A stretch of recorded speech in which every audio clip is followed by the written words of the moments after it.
You have? Okay, good. So I like to use the analogy of a garden, okay? I think it's a really good one. So, as Buddha's saying, we come into this world at the first second of conception already programmed with billions of karmic seeds that were triggered a few weeks before we died, out of all our other trillions of karmic seeds in our bank vault that were lugging around from life after life after life after life after life. A few of them were triggered that caused us to go to that mummy's womb, caused us to have this personality, caused us to meet these people who harm us and help us, and caused us to have a certain relationship with the environment. That's all programmed from the past. So, in other words, those seeds began to ripen the second you came into your mummy's womb, and then throughout your life, you proceeded to grow the seeds you brought with you, and then your life is your garden. Right. So then you know yourself one day in your life, you're walking along, and suddenly a car runs over you. You didn't do anything to deserve it, on the face of it. There were no signs that the car was coming. All of a sudden, karma ripens, doesn't it? Or one day you might get the lottery. All of a sudden, you weren't generous, but one day suddenly you got $1 million. So that's karma ripening. A seed was already planted there from 57 lives ago of generosity, and then it's growing underneath, because all these seeds are very dynamic. They're not static. They're moving and growing, and certain things you do in your life, maybe certain things last week help nourish that seed, and boom, you buy a lottery ticket and you win $1 million. It looks like good luck, doesn't it? And then if the car runs over you, it looks like bad luck. It doesn't look like it's got any cause, isn't it? Would you agree with that? Yeah. But it's seeds you've already planted that then come to the surface. Now, one way karma ripens is because you notice in this world we're all very social, aren't we? So we do things together. Would you agree with that? Yes. Yeah. So that we experience things together.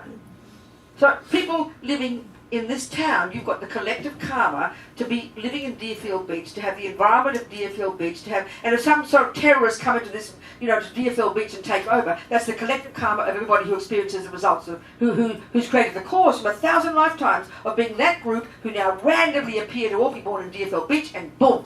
So you can say America's got this karmic, this collective karma to have the politics it's got. I mean, he's not my Prime Minister. He's not the Australian Prime Minister. He's, American. I get my American part of me. He's my president, right? But we Americans have the karma to have a certain environment, to have certain laws, to have certain way we behave. That's collective karma of this group called vaguely Americans, who then suddenly live in an environment where there's murdering and shooting and rapists and school killers and blah, blah, blah, whatever it might be, as well as the good things. It's called collective karma. So that means every one of us who's experiencing it, as a group, God knows how far along back, collectively caused it, so we collectively experience it. Does that make...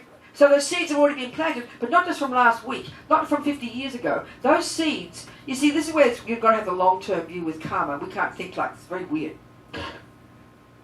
That things that happened to you in this life might have been caused 1,000 lifetimes ago. Things that happened in this group here, in this group called Americans, might have been sown from 1,000 lifetimes ago. The Tibetans, as a group of people, suddenly in 1950, the Chinese people from across the border started running into their country. So the collective karma of a group called Tibetans suffering at the hands of a group called Chinese. It's not because they did something as Tibetans, and nor is it because they did something as Chinese. It could have been 1,000 lifetimes ago when they were Eskimos and dogs or something. It could have been anything. So karma's quite complex. In the same way that we know when it comes to the physical world, it's billions of years, isn't it? Well, there's karma's very much like that. So things pop up when the karma ripens. So there seems to be, we're in a time, isn't it, of lots of violence. So then you get more guns, more sophistication, more technology, more FaceTime, more, what do you call it, not FaceTime, that's the other one, Facebook, and everybody knows about it more. So it's more dynamic and more powerful. So it's a collective thing we've all got. Do you understand? Yes. But if you think of it as a garden, that's a good idea, because you know what comes up in the garden wasn't, like if an oak tree is there, you didn't plant it yesterday. It's the fruit of a long time ago when you put the acorn in, So if you think of your life as your garden, was this idea of karma, using the concept of karma to interpret your life, instead of the materialist view, which for us really is as good luck and bad luck, we don't have any reason, we can't see any logical reason why a person should run you over tomorrow in the car. We don't see any logical reason why you should get the lottery. We don't see any reasons, do we? Now if you have faith in God, it's all God's plan. That's different. But this one, there is no, do you understand what I'm saying? Materialist view, which is the one we all buy into. There is no explanation. But the Buddha happens to have an explanation. It's called karma, and it's a long time ago. Trillions of seeds are all the time ripening, and then at the time, now, everything we do now is sowing seeds for the future, which is where practice comes in. Do you understand? Mm-hmm. Does that help? Yeah, Does that help? kind of, yeah. What do you mean, kind of? I'm trying to give you the Buddhist explanation. What do you mean, kind of? I'm trying to give you the Buddhist explanation. I can't give you any other. Are we saying all these people considered crazy, insane that have been shooting people in the past 5 to 10 years, all of a sudden their karma ripened? All of a sudden that's what happened? Or is it social media making it more available? This is beautiful, but not quite right, because this sits over here, and this goes over here, so it's a bit pulley. Take it out. So maybe I can turn it the other way around, can't I? No, I can't. No. Yes, I can. Look, see? Oh, no. I can't. Yeah, you can. You bend the thing back. Oh, it would be ruining it. Let's see if I can just put it under my ears. No. There we go. It works. This is nicer. This is better. It's much Oh, better. yeah. Oh, I like this. This is much more relaxed. It's much better. It works. Try it. I'm bored. Ooh! See, it helps with not being a good girl, you see. Good girls would never do that. Good girls want to do the right thing. I don't care. I'll be bullshit. It actually works. It's very comfy. Oh, I'm much better. Revelation. Thank you. This thing's so flexible, you see. Okay, beautiful. Wow. Okay. See, that's also what happens because I complained. Good girls don't complain. That's what, where are you? Where's she's gone, Joan? Who was it who asked about patience? Wolfgang. Good point. Okay. Let me explain. I noticed myself getting irritated because this thing kept pulling on me. That's called impatience. That's called anger. Very mild. But I kept noticing. And that's criticism and judgment. So if I'm an angry type person, which is how I am, I will notice I'm thinking it's not working. Right, but if I'm a good girl and I'm trying to be, I will suppress that and think, oh no, shouldn't complain. Do you understand? And now that's okay, but I'll also be a bit unhappy inside. But if I'm really practicing patience, I would say it's fine and I'm happy with it. I don't mind it irritates me. That's real patience. But me being critical, being angry type, so I felt the irritation. Right, but so then I decided I'm not going to suppress it, but I'm not going to be mean. So I pointed it out, but like a joke, but meaning, let's see if you can fix it. And then suddenly I thought, let's be creative. So I found a solution. So I said, I have to find Martin Luther King. You must say there's something wrong, but then you say, what can I do to fix it? So I thought that, and look, solution. So that's a way of working with criticism, but turning it into action that becomes positive. Do you understand what I'm saying, Bob? Yeah, yeah. Are you with me, people? Yeah. An example. That's how we should, but you've got to be brave to do that, because normally, I mean, I'm rude. You can tell I'm very rude. But you can be rude but with a joke, can't you? But you have to mean well. And I do mean well. So I'm prepared to sound rude but also mean well. Are you sort of seeing what I'm saying? Oh, yeah. That's risky. You could get blamed. So when I made a joke one time in one class in California, I said, as I quoted Lama Zopa saying, thieves need mindfulness. So when we understand that mindfulness just means not forgetting what you're doing moment by moment, which it technically is in the Buddhist view of the mind, whereas in the world it's like a special religion called Vipassana. So this guy thought I was insulting Vipassana meditation, and he left and he wrote bitter complaint to the centre. I took a risk, but it went wrong, you see. Do you understand? Do you understand my point? That was your karma. Pardon? I said that was your karma. What was? That Which was bit? your karma, right? Which bit was? The person writing the letter. No, excuse me, I know that, but now she said it, I want to test her now. What do you mean? Now you're on the What do you mean? Like that would have happened because of the karma that you had. Right. So what is there that happens that isn't the result of that? What would happen that is not the result? What is there that happens that isn't the result of the past? Give an example of something that happened that isn't the result of the past. I don't like talking to people. Oh, you're doing a really good job. You're doing beautifully. Great. So the answer is there's nothing that happens that isn't the result of the past. So you made an exactly correct statement. But everything is karma. So you're absolutely right. And so you did well talking to people. It's okay. So where were we? No, where were we then? Oh yeah, right, hang on. Who? Yeah, okay, you. Okay, back to you. Now the counselling. Honey, you are suffering from the disease called attachment. You're suffering, like the rest of us, from the mental illness called attachment. Can you hear my words? And I'm not being sarcastic. I do. It's very fascinating to use this term mental illness, but I want to be very logical here. Okay. When we say mental illness in our culture, we know, like he said, he's got a mental illness, and a doctor's given him a certificate, he's got a label, it's called bipolar. I've got a mental illness, he says. But nobody else in the room would say that unless you've been to a psychiatrist, wouldn't you? You wouldn't say that. But as I said before, and I'm not being sarcastic when I say things, Buddha's point is that we've all got problems in our mind. It's a question of degree. That's all. Can you hear those words? Yes. Okay. So so then the term that's used in Sanskrit, which is translated into Tibetan, which is translated into English for all these problems, is the term affliction. And you know, being good Buddhists, you've got people use the term affliction. Well, I have to say I never use that word.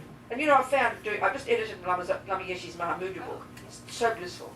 Lama never said the word affliction. He knew back in the 60s it was a dumb word. Do you understand? He knew back in the 60s that the world doesn't say afflictions. So if you look at a dictionary, affliction is like a problem. Well, Buddha's talking about mental problems.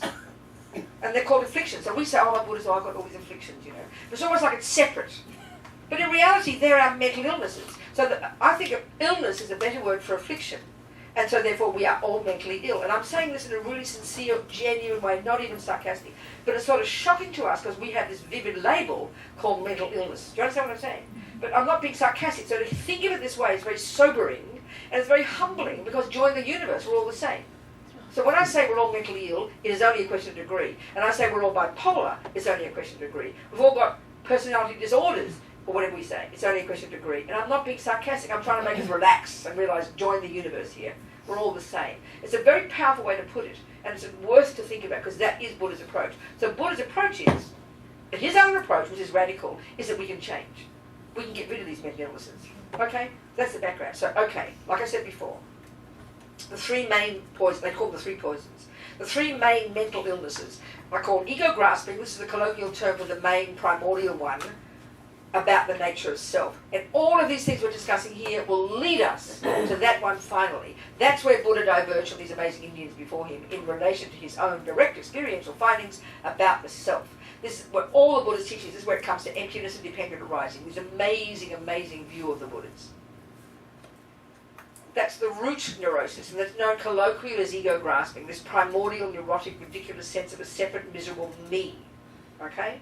Its main voice in day-to-day life, what's your name again? Lisa. Lisa, that's right. Its main voice in day-to-day life, Lisa, is called attachment. It's the natural, spontaneous energy that is impelled by this ridiculous, neurotic sense of an I.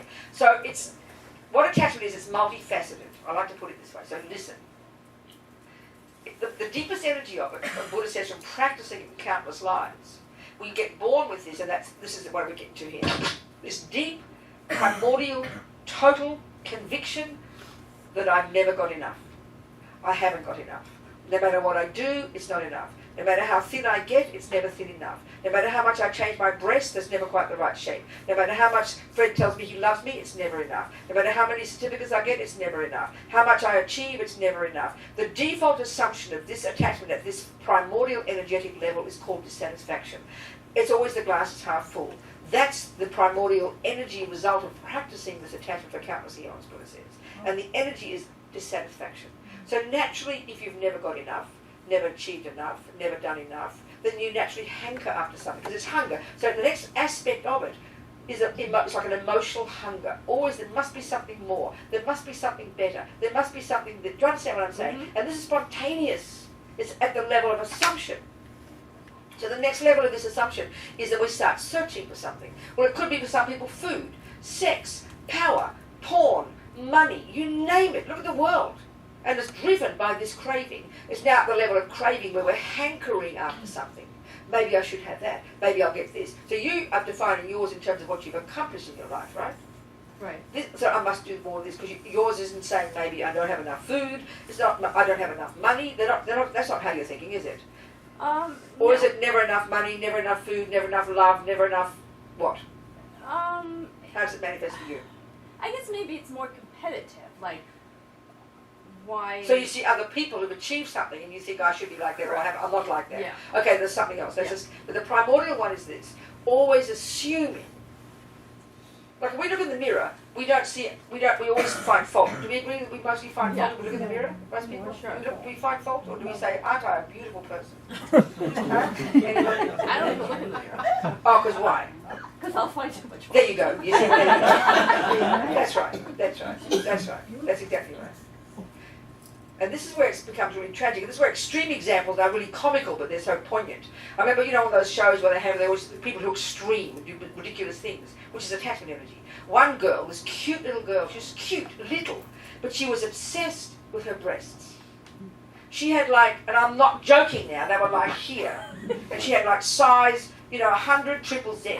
I'm not being sarcastic. And she, no matter how many, the next she got, what's the word they call? Enhancement. What do they call it? All these polite words. Augmentation. Making bigger breasts.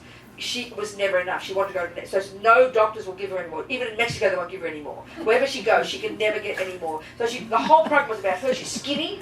She is agony all day holding up her friends. She thinks about them all the time. She wants them. And this is the way attachment works at a grotesque kind of level. Or if you, like Michael Jackson. Look at Michael Jackson. He kept looking in the mirror and look what he must have seen. He was actually so beautiful before he touched his face with a bloody knife. All he saw was ugly, so he tried to become looking like Elizabeth Taylor, didn't he? And so he became this comedy, this nightmare. But he can never see it. This is what attachment does. The key function of all the neurotic states of mind. This is something we don't think like this in modern psychology. But look at it, we'll recognise. The key function of all these neuroses, these afflictions, these mental illnesses, is that they exaggerate, they embellish. So attachment is always hungry, wanting something more. Therefore, when we look in the mirror, aversion arises, and we say, there's a fault, I've got trouble, I've got this. So poor Michael, can you only imagine? So then, never satisfied, so he kept having more. This girl with her breasts, never satisfied. So that's aversion, actually. Attachment is always hungry, and you get something. In the beginning, it's delicious. You get all these things. You're all excited. You get this new certificate, this new thing, this new meal, and all the excitement builds up and the anticipation, and you get it, and you end up with big disappointment. Oh, it's not enough. I've got to try it again, or get another thing. But it all happens so quickly. This is an assumption, a series of assumptions that are so programmed in us that we just don't notice these stories. That's why we have to have such deep awareness of our thoughts. This is the energy of attachment. So it's dissatisfaction. Therefore hungry for something, therefore looking for something, manipulating to get it, therefore exaggerating its deliciousness, then getting it and having it, and then disappointed. First you get excited.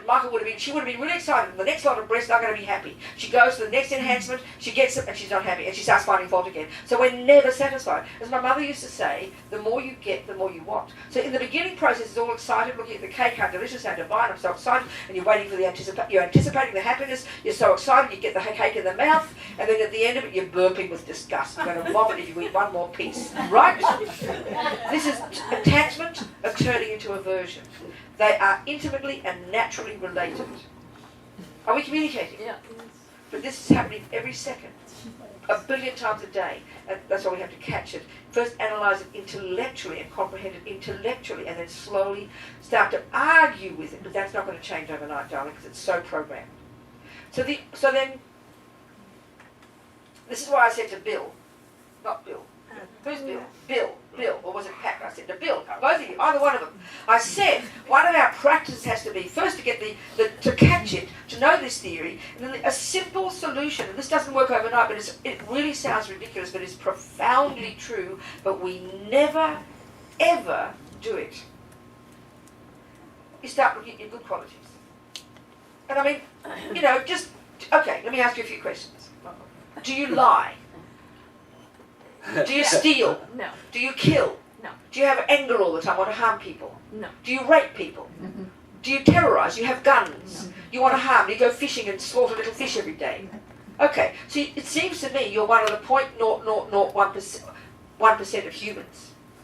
You don't harm others, and you even have a wish not to harm others. Would you say the same for you, Bill? Okay, maybe you fish. Okay, whatever. So maybe that's an interesting point to think about. That's okay, that's Buddhist view. So basically, you're a good man, right? But isn't it kind of bizarre? Like that woman, she's already gorgeous. She was actually gorgeous with 32B breasts. Do you understand? Yeah. But now she's got 100 triple Z. So it's like everybody else, like Michael was already beautiful, but he couldn't see it. We all know these things. But what I'm meaning is attachment is an addiction. A craving to get something, but when we get it, we're never not satisfied. So the one that you're aware of is a dissatisfaction. So dissatisfaction means you haven't got enough, so you crave something, there's a build-up to get it, you got all excited, you got that, you got this one, a new boyfriend, a new cake, a new breast, you're all excited, you get it, and then you find fault again. So it's this constant nightmarish process of always wanting something more, getting it, and then still wanting something more. And it's a bottomless pit So we always run to the negative. We run to not having enough. So just to remember the good qualities, because that's not the only part of Bill. This is not the only part of you, honey. So it's not considered like an accomplishment because people accomplish things. So Excuse me, stop. Just keep quiet. I mean, don't keep quiet. Talk to me. What do you mean by an accomplishment? So what you're talking about is another delusion called pride. And this is very depressing. okay. We never admit to pride. We love to admit to low self-esteem, right? So what you said is about competition. So first you're dissatisfied, which is attachment. Then you do something, and then you get it, and you're still not satisfied. So at the bottomless pit. So then the second thing is that you look at all these other people, and everybody else out there has accomplished something. And then you get jealous.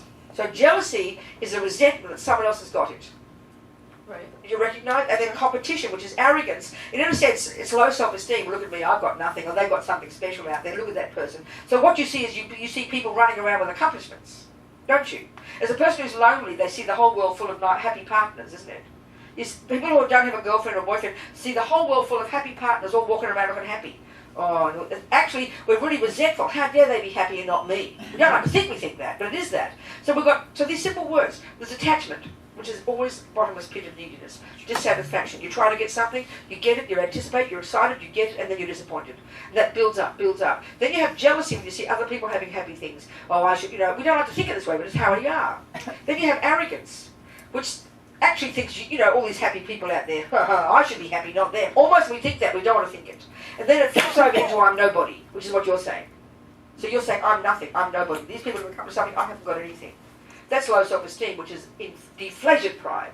So then these are the simple words. We've heard these from the Christians say they're called the 7 deadly sins. This is the Buddhist, similar idea, but they're not sins. They're just called these qualities we've all got, which are natural consequences of being this ridiculous person. We've all got them, and the source of our pain. So we have to unpack the stories each of these things say. And that's where we're going more deep beyond the feelings to get into the conceptual stories that underpin the feelings, which is where we start to have to be aware of our thoughts, aware of our mind every day. Because these thoughts are all going 1,000 times a second, underneath there's a roar there. So you have to listen more slowly, more carefully, and unpack all the stories. And I'm being quite literal here. This is what takes time. But if we don't pay attention here, and only pay attention there, we'll never notice. That's right. So join the universe. Buddha calls it being in samsara. It's called being mentally ill. Okay. All right? So join the club, baby. You're like the rest of us. So that means the Buddha's saying, but this is the Buddhist approach. And it's very powerful. You have got those things. But the irony is we exaggerate them.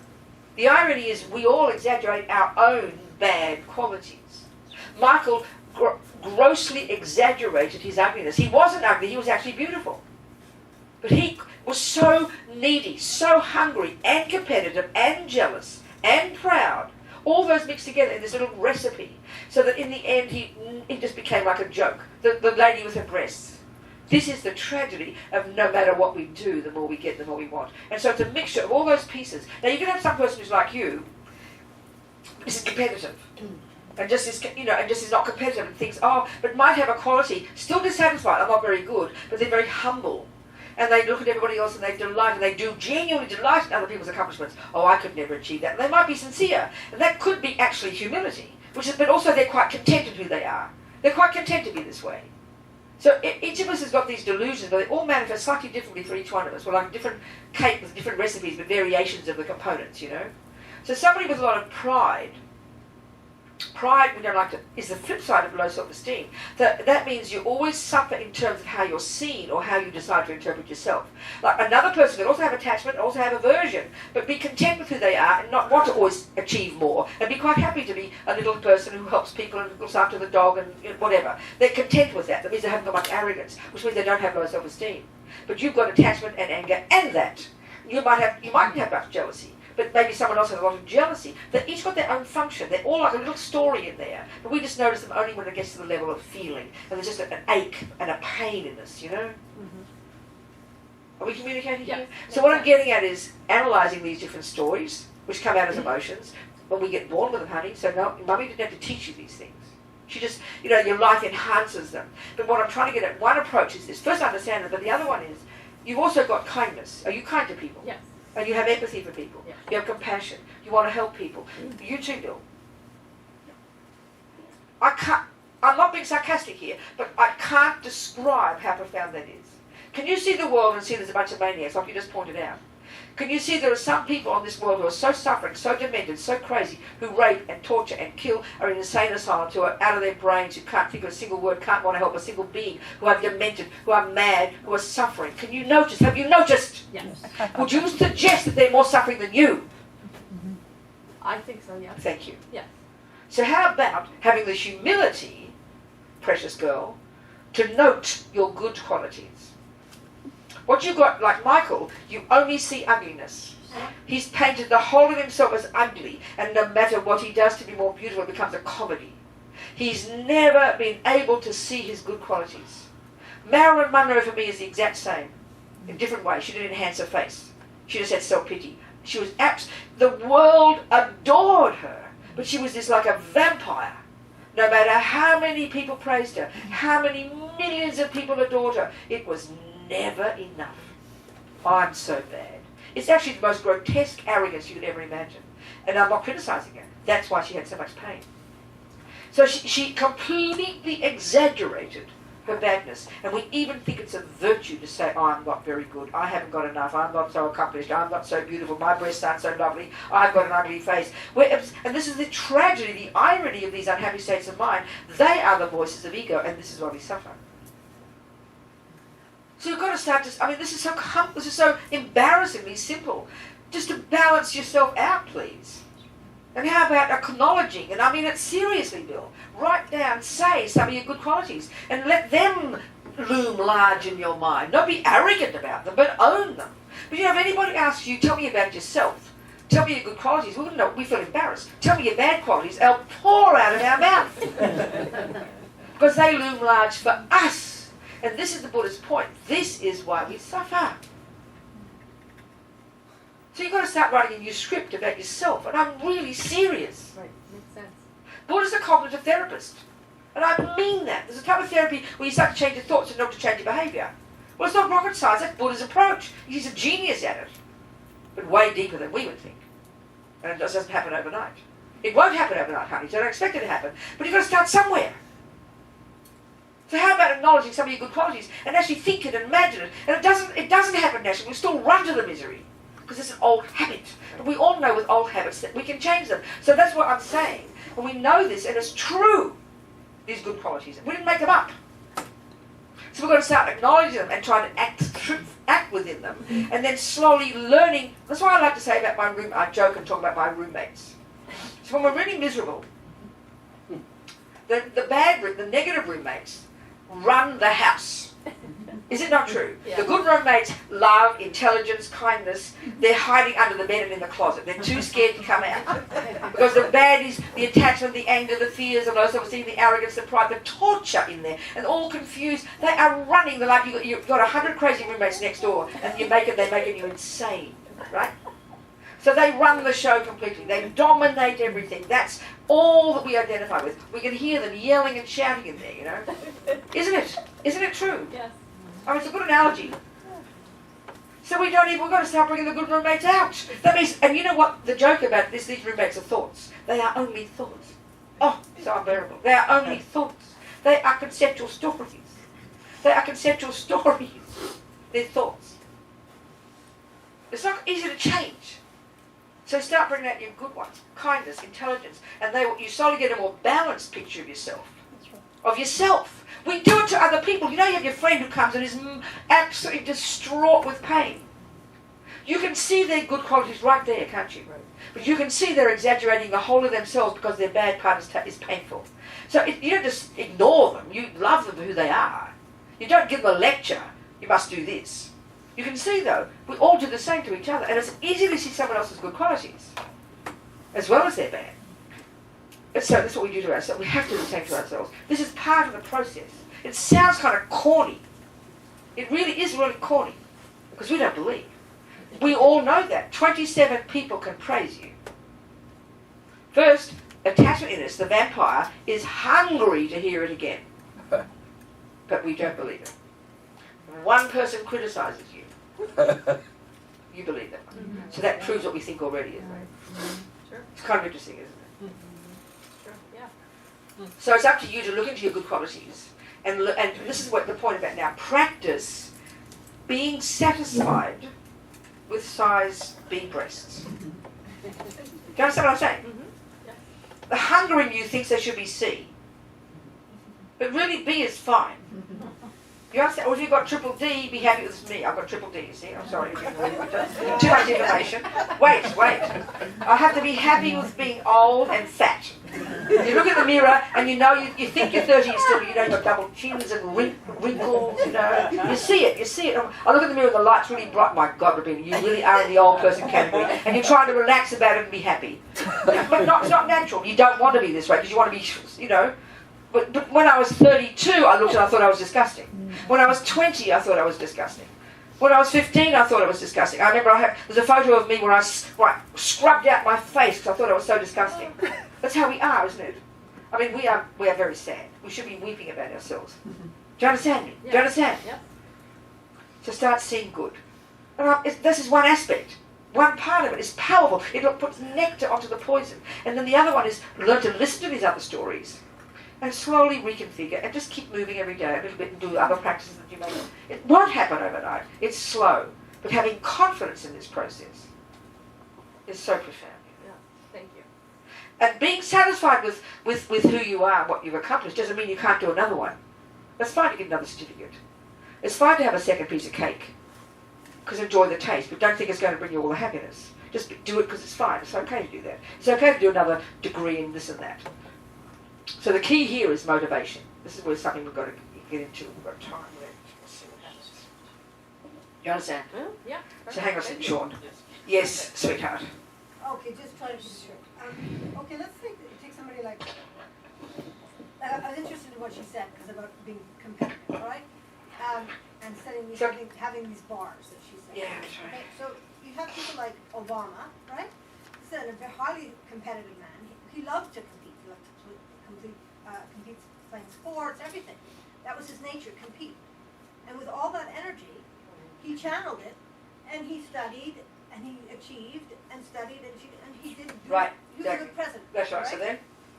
Okay, and then you see medical people who are competitive. Like surgeons are incredibly competitive, all right?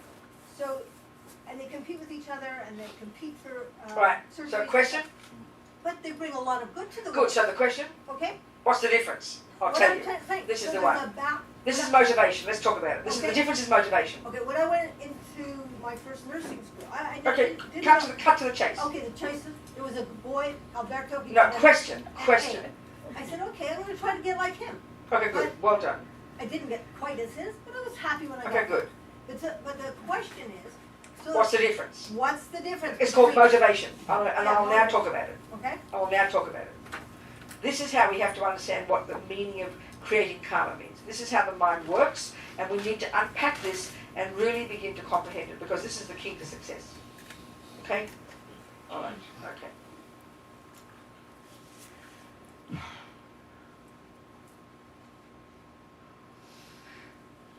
So in general, we could agree, I think, speaking simply, in the world, and this is the Buddha's approach, there are actions that we do that we can label good actions because they help others. Yeah? And there are actions that we do that we label negative actions because they harm others. It sounds pretty straightforward, doesn't it? So from that perspective, we can then decide that killing and stealing and lying are called bad actions. Why? Because they harm others. But this is an interesting point now, just as an added piece, and I always quote this. If I'm a Catholic, the main reason they're bad is because God said. This is the key point. My Jesuit priest friend, I quote this, it's powerful to remember. Killing is wrong because God said not to.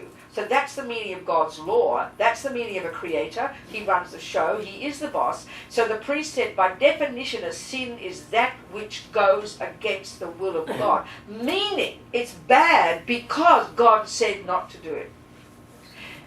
He said there's some natural law there, meaning people don't like getting killed. But the real thing that makes it negative, and I'm not criticizing, is because God said not to do it. Now you listen, in our mother's household, it's exactly the same.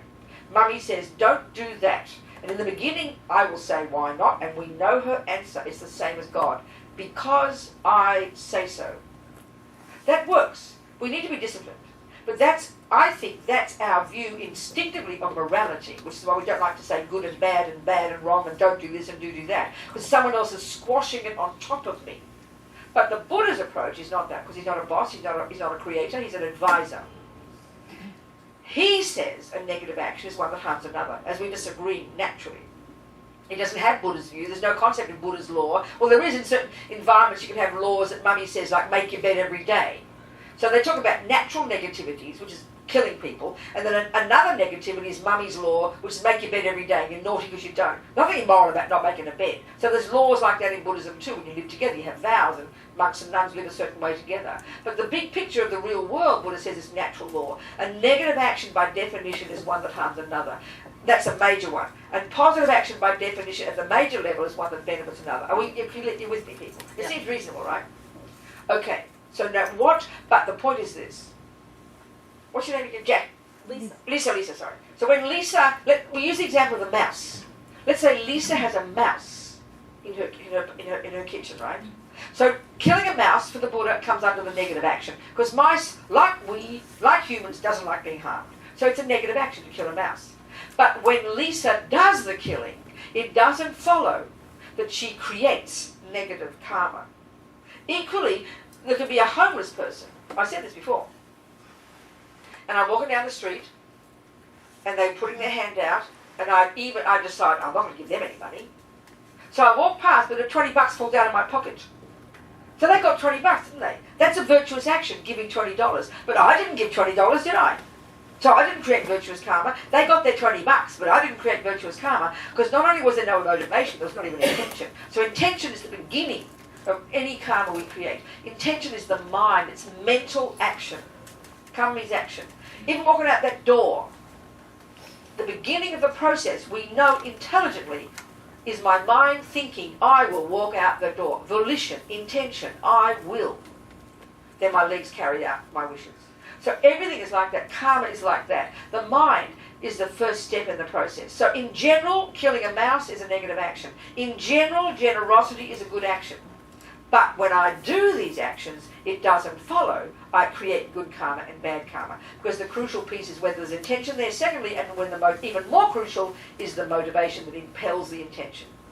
So speaking simply, another example, let's say Kendron is rich. And I want her to share her money with me. So I pretend I like her. I'm kind to her and nice to her. And I'm even generous and give her $20 because I want her to like me and then want to give me money back. Now, that I am generous. I gave her $20. But look at my motivation. It stinks, doesn't it? It's really manipulative. And that's the meaning of motivation. So we're all crazy. We have these... Buddha says at the moment, most things we do are motivated by attachment and aversion and our ridiculous nonsense. So we're making a mess of our lives all the time. And we're not conscious. We're not conscious. We're not conscious. So, okay, even the simple example of killing the mouse. You know, you've got a mouse. So like I said before, there's a way of describing the components in an action such that it becomes what they call a complete action, such that it leaves a seed in your main bank vault, such that when you die, that's one of the ones that's triggered, that is the cause of how come we get a human mummy. It's an intentional, virtuous action of conscious non-killing. Even to get a human life, we need bucket loads of intentional, non-killing karmic seeds in our bank vault. And as Lama Zopa says, being good is not enough. He says, we need to do the intention, the non-killing in the context of giving a vow not to kill, which, my gosh, I forgot. Some people have asked about refuge. I have to talk about it. The vow's coming in a bit here, but we'll talk about it. And if we run out before 4, we have to do it after 4 o'clock. Oh, emptiness also. Emptiness. Oh, God. Listen in that meditation. I'm the meditation. I said I'd lead Tara as well. Wow. We might be here till 9 o'clock. I won't be, I promise. Well, Yeah, I'm just beginning, darling. You can't say. I'm just beginning. You have to wait. Okay. That mouse. I'm about to begin the mouse story. Okay. So a typical, fairly general definition here of there's Lisa with a mouse in her kitchen. So in order to be a complete action of killing, even minimal, it's got various components in place. This is dependent arising, okay? First of all, there has to be the object, which is called a living mouse. Second is her mind involved in it. This is the crucial piece, please, people, in the crucial piece from the point of view of Lisa creating karma, Lisa leaving seeds in her mind, Lisa programming her mind. The second is her mind. There are 3 bits involved. The first bit, don't go on about it too much. It's a part of this. Is the third category. I look at mechanics of the mind, concentration, good memory, discrimination. There's many components in this third category which are crucial pieces that get developed in single point of concentration, and we need it to function as anybody on this planet. So, there has to be this part of her mind first, discrimination. She identifies that that is the mouse. Then, second, is the intention. Intention really is the word for karma. Mental action. Karma means action. So this is mental action. Intention. I will kill that mouse. Intention. Bare bones. Intention. But that yet has no flavour. The third piece that gives it its flavour, that impels the intention, that becomes the main cause of whether it is, in her mind, a negative or positive seed that she plants. And that's called the motivation. But these come together so quickly, we don't notice. So her motivation, in this case, looks like my mouse, my motivation is plain old anger. Typical. The reason we kill is mostly attachment, because you want to eat mouse flesh for lunch. Or it's like Bill, you don't go killing mouse, do you? You kill fish, right? Okay, never mind. Whatever it is, I'm just talking. Don't worry about it. This doesn't work perfectly, but it's not bad. So, okay. So, in my case, it would be the plain, typical example, I can't stand mice. How disgusting. That's called aversion, which is a mild version of anger. I mean, you don't want to cut it to pieces because you're sadistic. You just don't like mice. How disgusting. So, aversion is my motivation. But these all happen so quickly. All this happens so quickly. We don't analyse these pieces. Third, I do the action. I haven't finished with her yet. Fourth, dead mouse. There's other things too, but that's in a sense a complete action of killing. They're the components that determine that when I do the killing, I create negative karma. But exactly the same with the generosity. If, let's say, in Lisa's case, 1, the object is there. 2, recognition, that is the mouse I will kill. No, she doesn't see it. Intention, I will kill that mouse. No, she doesn't see it. Motivation, there isn't one. She doesn't see it. So her mind is not involved. Her foot goes on the mouse and there's a dead mouse. So you could argue there's no karma. How can there be? There's different discussions, they debate in different ways, but in general, if mind creates karma, if her mind is not involved, how can there be the karma of killing? You can debate these points, you know, but in general, it's really subtle. They go into great detail in all the literature, you know, it's very fascinating. But in general, like with the generosity one, my mind wasn't involved. I was even thinking, I'm not going to give that ugly old homeless person money. I'm actually creating negative karma. But the $20 falls out. We can sort of hear this, can't you, a bit? But the trouble is so in the case, let's say another example, like I think I mentioned Sean as the third example a couple of days ago. He might have compassion for the poor mouse. Look at it, it's suffering. So he does have the recognition, that's the mouse. He does intend to kill it, and he has his motivation, but he thinks by killing it, it'll help. So he wants to help the mouse. Get yourself upset, even killing a human, because you're forced to and you don't want to. You can't say it's anywhere near a very negative action. Because the point is this, even intention, I will kill the mouse. His reason is to try and help. He's mistaken, though, Buddha says. It's mistaken. It's false compassion. So meaning well's not enough, as Namazopa says. You've got to have wisdom. So even the intention's not the main thing. It's the reason behind it. But they come together so totally we don't distinguish. This is, again, why. We have to know our minds well. Know our minds well. Know our minds well. So we can be in charge of this process. So motivation is the key. So like you just said, Obama, competitive, unquestionably, you can say that.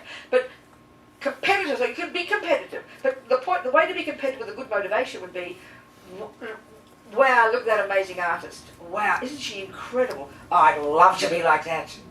Let me be like that too, not, then get depressed, I'm hopeless. That's the wrong one. You understand? Go for it. Use other people to inspire you. And then think, I've got to be an artist, so I can help people too. How amazing. So that makes it, you know, this is the Bodhisattva approach mostly. The first level is to play safe, don't kill, don't lie, don't steal, don't badmouth, don't jump on too many girls, play safe, control your body and speech. This is first level. Get some discipline, get some control. There's no wiggle room here. You just don't do those actions. And then you discipline yourself, body, speech, and now you can go to high school, get some concentration, and start working on your mind. You can do these simultaneously. And now you've harnessed your body, speech, and mind. You've harnessed your verbal, physical, and mental energy. You're more in control of the process. And now you can go to compassion wing. Continue to work on your mind. But the main emphasis here is the motivation. So you can, then given that we're in samsara, we're in lives, we have husbands, we have wives, we have babies, we have partners, we have jobs, we've got money. Don't chuck it all out thinking you're being holy. No, keep your money, keep your job, keep your competition, but make the motivation optimistic and positive to be a benefit to others. This is a miracle. It's so easy to do it. And if you've got a good heart, you'll want to do that. And that'll transform everything. Even eating your dinner. It's driven by, in the normal reason to eat is attachment. Because I'm hungry. I'm craving for food. If you're full, you don't want to eat. That's only for my sake. So just before you even eat it, just think for a moment. This is not playing with ideas. This is powerful. I'm going to eat to get fat and healthy so I can continue to practice so I can be a useful person. Just that thought transforms the action of eating into something virtuous. Can you hear that? So this is easy to do. So just plug in a good motivation. Train yourself in it. Instead of jealousy and resentment, I'm hopeless, I'd love to be a better thing. And then that gives you satisfaction then. If it's just for hunger and I'm needy, it'll never give satisfaction. But if, like Grace Kelly, she said, of course I have to look beautiful. People have to look at me. This is profound. So instead of I want triple Z breasts because they're my friends, you be content with your double, your B.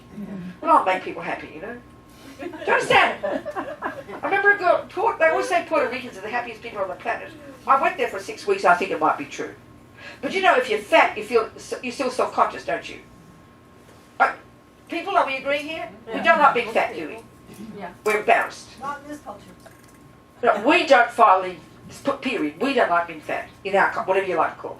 So then, I remember in Puerto Rico, this girl who was what the world would call obese. But she was young, so it wasn't kind of floppy fat. It was like nice, fresh, pink fat. Do you understand what I'm saying? Really? Do you understand? She was fat. She was obese.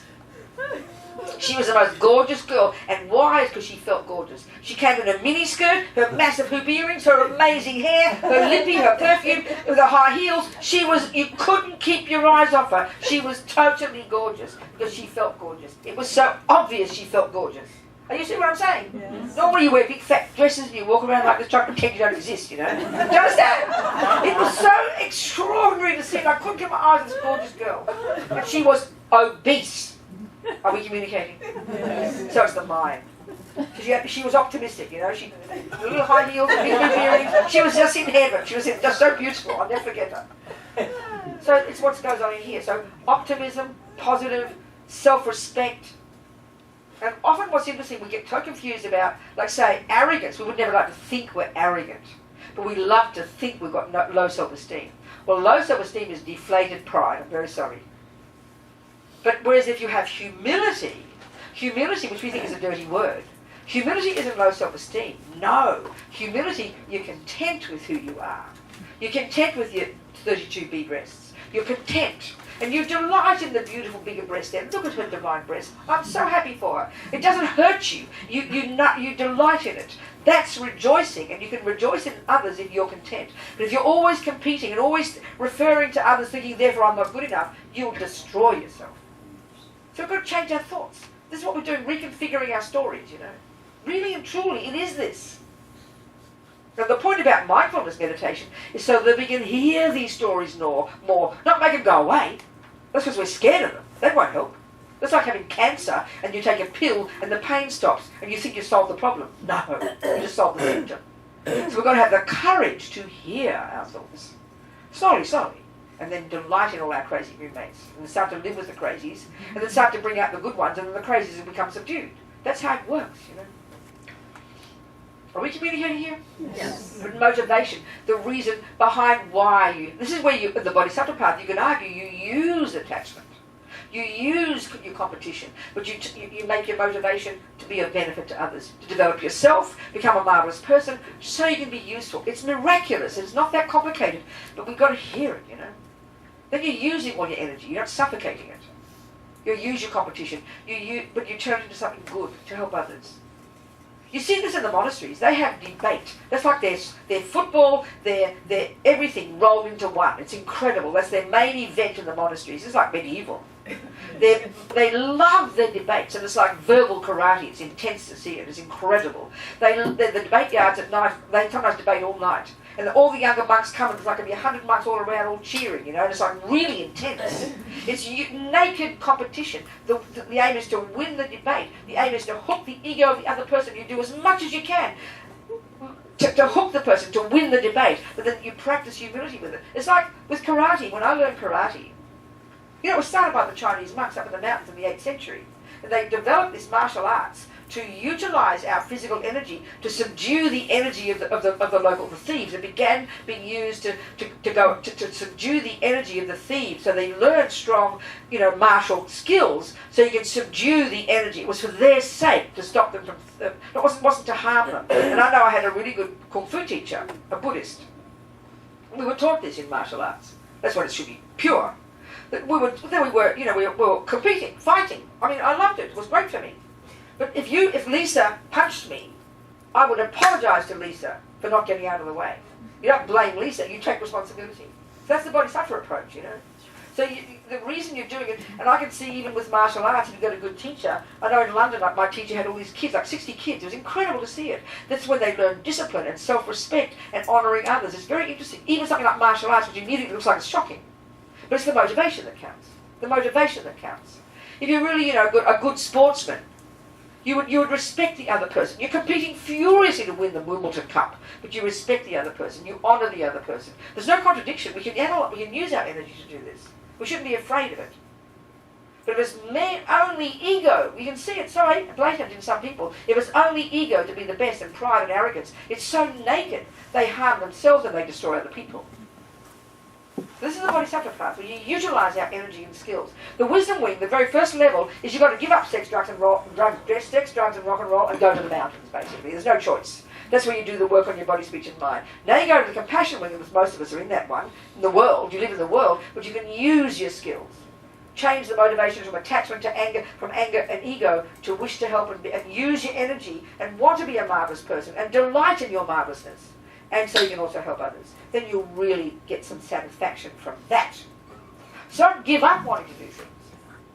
Do you understand? Mm-hmm. Yes. Do it for better reasons. To develop yourself so you can be useful to others.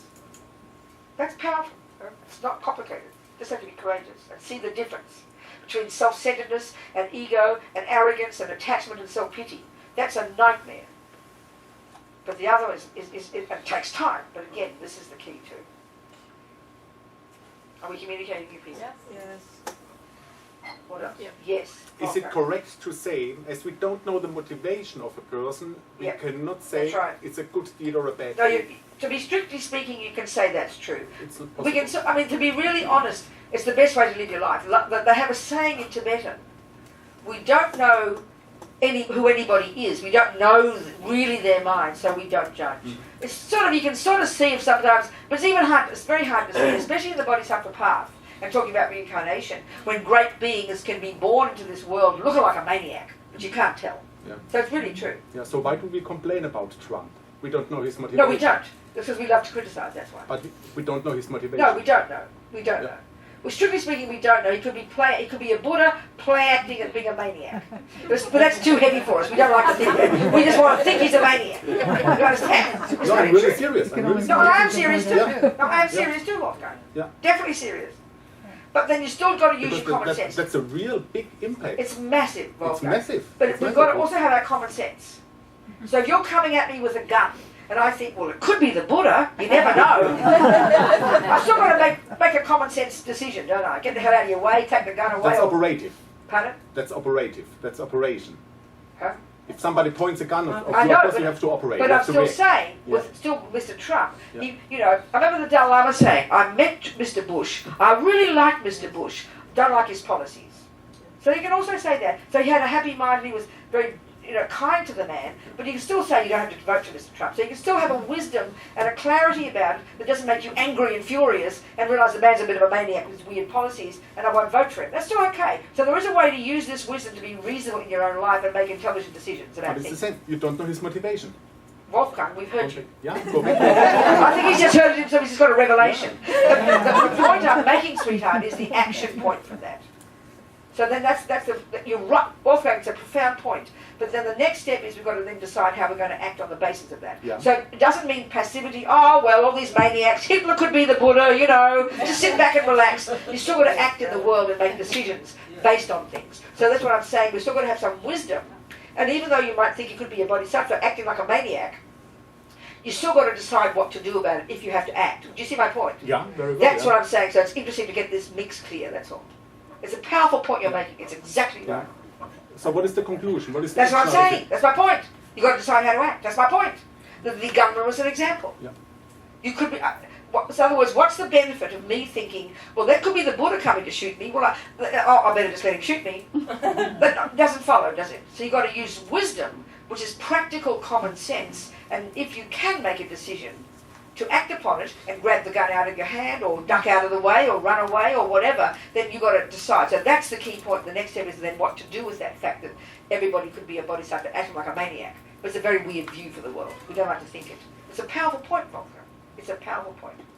So that's still, so you can still agree, can't you?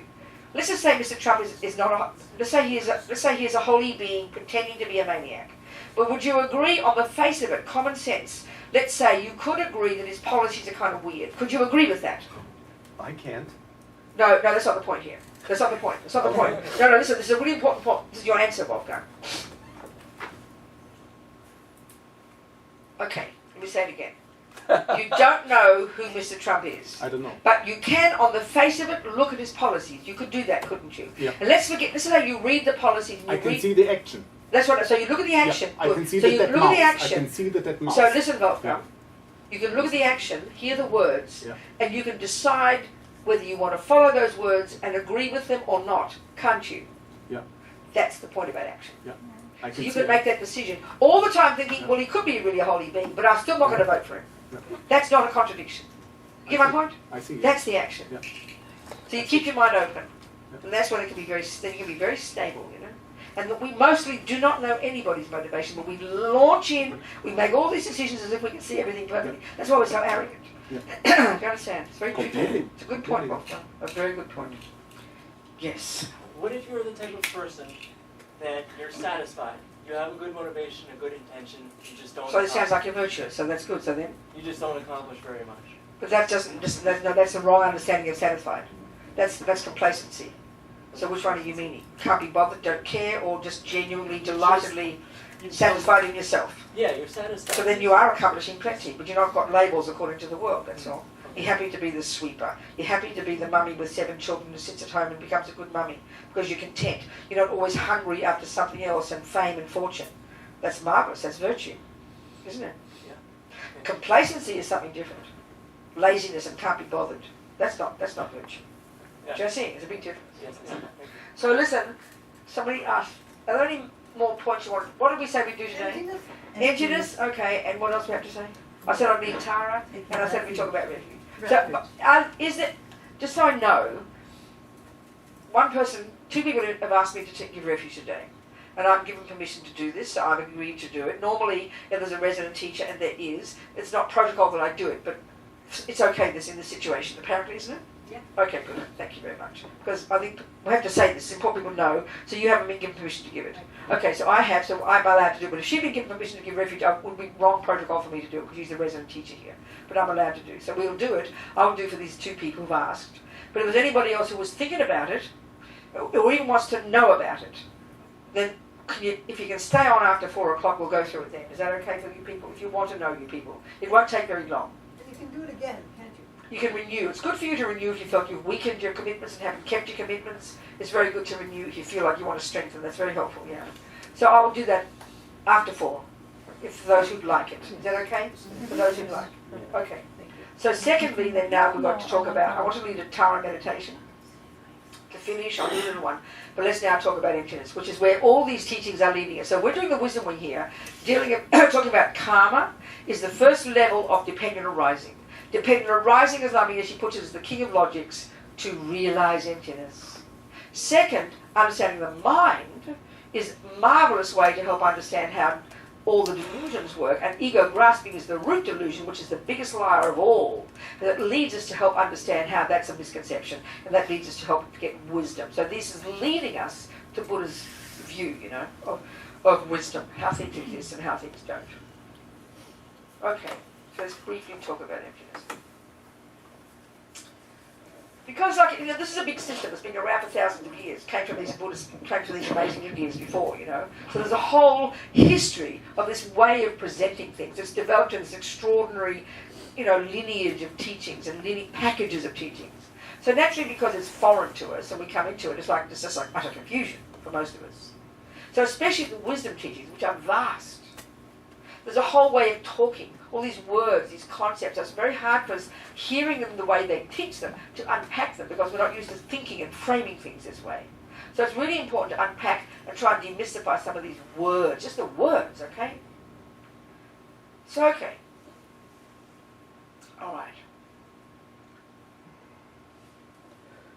So basically what Buddha's saying is the biggest lie of all, one of the key functions of all these ridiculous, unhappy states of mind, the key function is that they're, like I'm saying, they embellish. Anger embellishes the ugliness. Attachment embellishes the deliciousness. They embellish, they exaggerate. In other words, they're liars.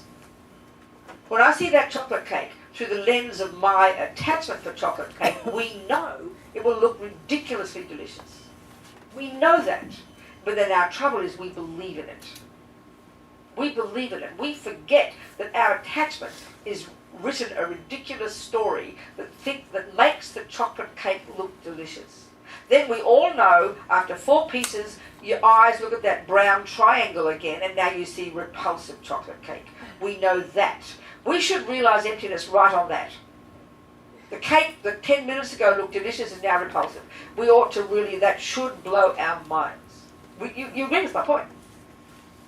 So, the key function of these unhappy states of mind are that they're liars, they're delusional, and that's a great word in English, delusion. We are delusional because I'm seeing a cake that doesn't exist. The cake I see on that plate is not the cake that exists there. It's my own projection. That's a great term in the West. I'm projecting my nonsense onto that. So when Sean leaves me for a younger version, and that would not be difficult. Even 72-year-old, he can leave me for a 72-year-old who would be a younger version. Oh, darling. So then if he leaves me for a younger version, then, you know, my aversion takes over and makes him look like a monster. A day before, he looked like an angel. We know we do this, but we never join the dots. This should blow our minds. But it doesn't, because we keep blaming the outside. So anyway, the key function is they're delusional. And the other one is, of course, they're deeply disturbing. They destroy us. They make us so unhappy. That's fairly evident, you know. So this root delusion, ego grasping, known colloquially, technically it's called ignorance. Ma-ripa in Tibetan, okay? This is the name of this root, primordial, deeply instinctive, neurotic state of mind that clings deeply and instinctively to the sense of self and everything else in a completely mistaken way. Because it's so subtle and it's so primordial, it's just like it's like confusion to us to hear it, you know. Completely, we don't know what they're talking about because we don't recognise it. We can recognise attachment, we can recognise anger, we can recognise pride, but this ego grasping is so primordial, so instinctive. So we have to discuss it, unpack it, and talk about how it lies, and this is the part that's hard. So okay, ignorance, then what's this mean? Well, it's very simple.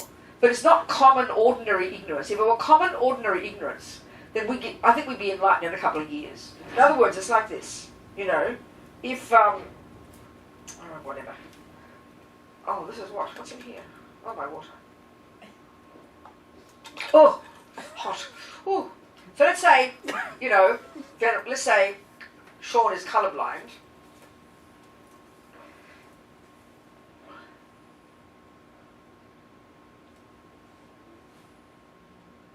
Oh no, let's say he's not colourblind. Let's say I say to him, Sean, what's that colour? What? No, shush. I say to Sean, what's that colour? And he goes, I don't know. Isn't that ignorance?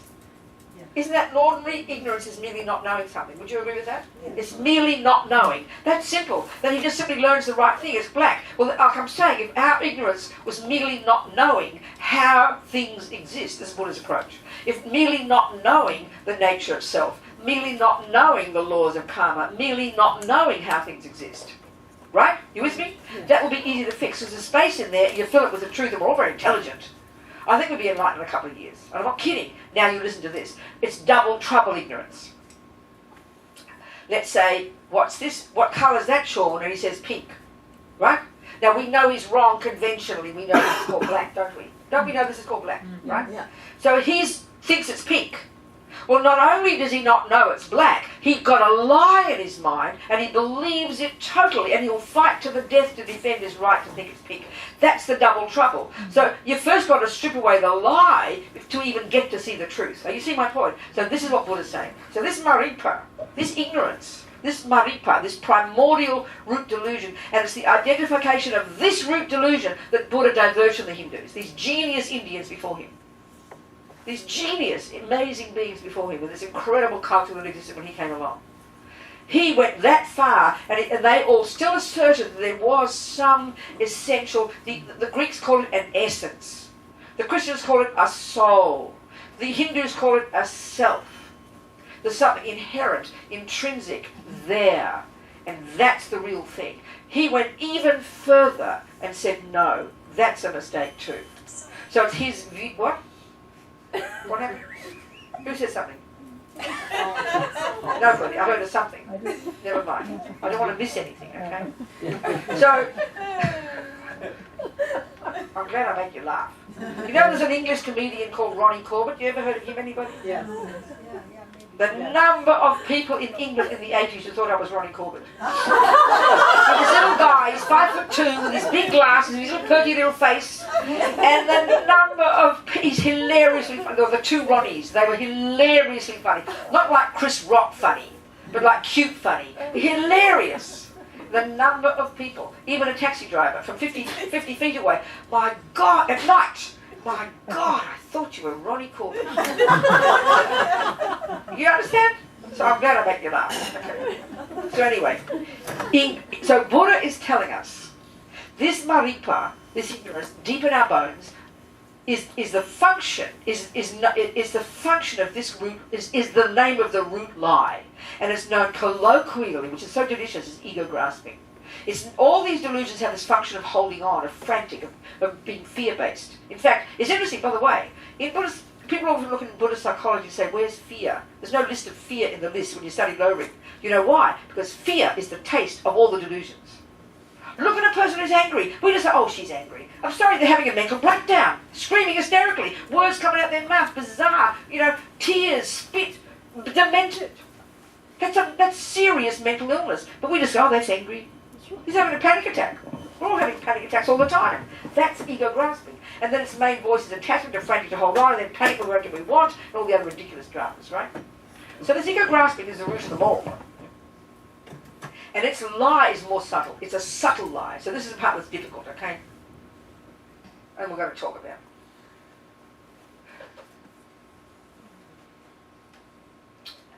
Attachment projects deliciousness onto that brown triangle. Aversion, we've got 4 pieces of it in your belly, projects ugliness onto that brown triangle. Ego grasping informs both of those and causes the deliciousness to appear in the cake, in the brown triangle itself, as if you put a spoonful of deliciousness into the cake when you made it, along with the sugar and the flour. It appears to be intrinsic within it. It appears to come from the plate. It appears to come from the brown triangle. It appears that it's got nothing to do with me. I'm this innocent victim, and look at that divine cake begging me to eat it. It exists there, in the cake. That's the part that's subtle. That's the part that's subtle. That's the part that's difficult to see. So, now, full stop. Turn over, next chapter. Now, when you study Buddhist philosophy, you study all the different, the first big structure of the worldview is you learn the terms, and there are about 6 or 7 synonyms, I forget them all, maybe Chandra can remind me, of what exists, that which exists. And why does Buddha interested in that which exists? Because he says, right now, we're living in la-la land with that which exists. We're making up lots of stories about things that don't exist. In other words, delicious chocolate cake there does not exist. Divine, delicious Sean who make me happy does not exist. Evil, ugly Sean when he gives me up for a younger version does not exist. The projection of my idea of Sean is made up by my mind. This is what Buddha is saying, as Lama beautifully puts it. These delusions in the mind, all of them, are decorating layers upon layers upon layers of characteristics on top of what we think is there that don't exist there. So it's almost like this process is gradually stripping away all of our misconceptions, stripping away the attachment, stripping away the aversion. This is the first step. Then stripping away the deepest lie of intrinsic delicious, intrinsic ugly, intrinsic this, intrinsic that. Of course these words are abstract to us, but learning to understand first theoretically, then getting the taste, the experience, you know. So it's really quite, it demands rigor and clarity and analysis and sort of mental to do this job. Not just hippy trippy, cross your fingers and cross your eyes and hope for the best. Or close your eyes, whatever. Cross your legs. Cross something. Okay, so now. So you learn these synonyms to that which is this object of knowledge, phenomenon, established base, existent. Maybe that's, I forget, something else is there to do. So now, the point of this is that's the term, the synonyms for that which exists. And what Buddha wants us to do finally is to be in sync with that which exists. That's finally the wisdom he says we can have. And that brings the consequence of being blissful, compassionate, wise. Delusion's gone, you now become a Sangaya Buddha. That's the goal. That's the goal. So, okay, now, next piece. Tsongkhapa, our lineage Lama. Is he here somewhere? Yes. There he is, our patron saint, 14th century Tsongkhapa, our patron saint, the Gelupas. He loves Buddha's teachings on what they call dependent arising.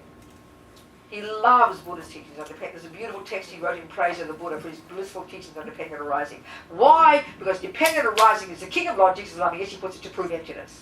Emptiness is the result, this abstract term, we're going to get into it, don't worry about it.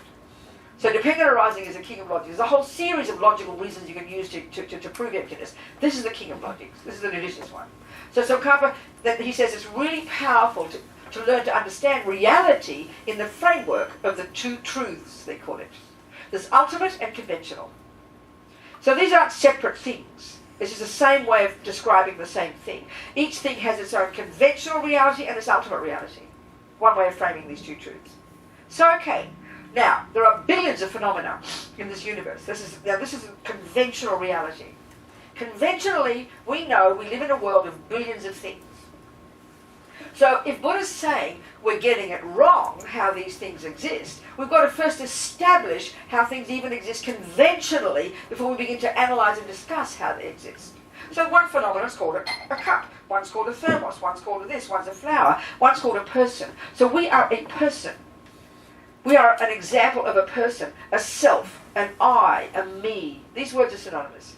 Me, self, I, person. Speaking simply, okay? We're an example of one of those phenomena. We're not a thermos. We're not a toilet. We treat ourselves like one, but we're not. We're a person. So we better know conventionally what a person is. Well, you know, first you have to, if we're going to discuss things, you've got to learn first to be on the same page about what exists and what doesn't. So we'll just give a simple example. And I'll say, oh, Mummy, I've heard, what's a cup, Mummy? Well, darling, she'll say, here it is, this flat-bottomed clay container. And she'll explain those words to me, she'll point it out. And that's the first part of a definition. Different ways of describing a definition of something. The first part is you tell us conventional characteristics, or there's a clay container, and she'll explain it, and I will see it. That's only the first part, but I'm not happy yet, I need the second part of the definition. This is the crucial piece. What does it do, Mummy? Oh, darling, it holds my tea. Well, we will believe anything anyone tells us, and you should not. She has to prove it. This is even conventionally. Don't just believe anything someone tells you. We'll believe anything. We're hopeless. Prove it, Mum. Okay, darling, I will. And she'll get her tea, and she will pour, and we will see it fits the definition. It holds my tea. Still don't believe her. There's more to do yet. You've got to now check up that within our world, you know, there's no definition of this phenomenon that contradicts that. And we will find that the world accepts that's called a cup. A mug, a cup, okay? This is enough. That'll do for now. We want to go. So when we've just established, it's an established base. We have established it as being a cup. It didn't fall out of the sky like a cup. We know that. We have decided it's a cup. If we're really clever, this proves emptiness already. We'll whiz to the end result. But we've got to go through a few steps first.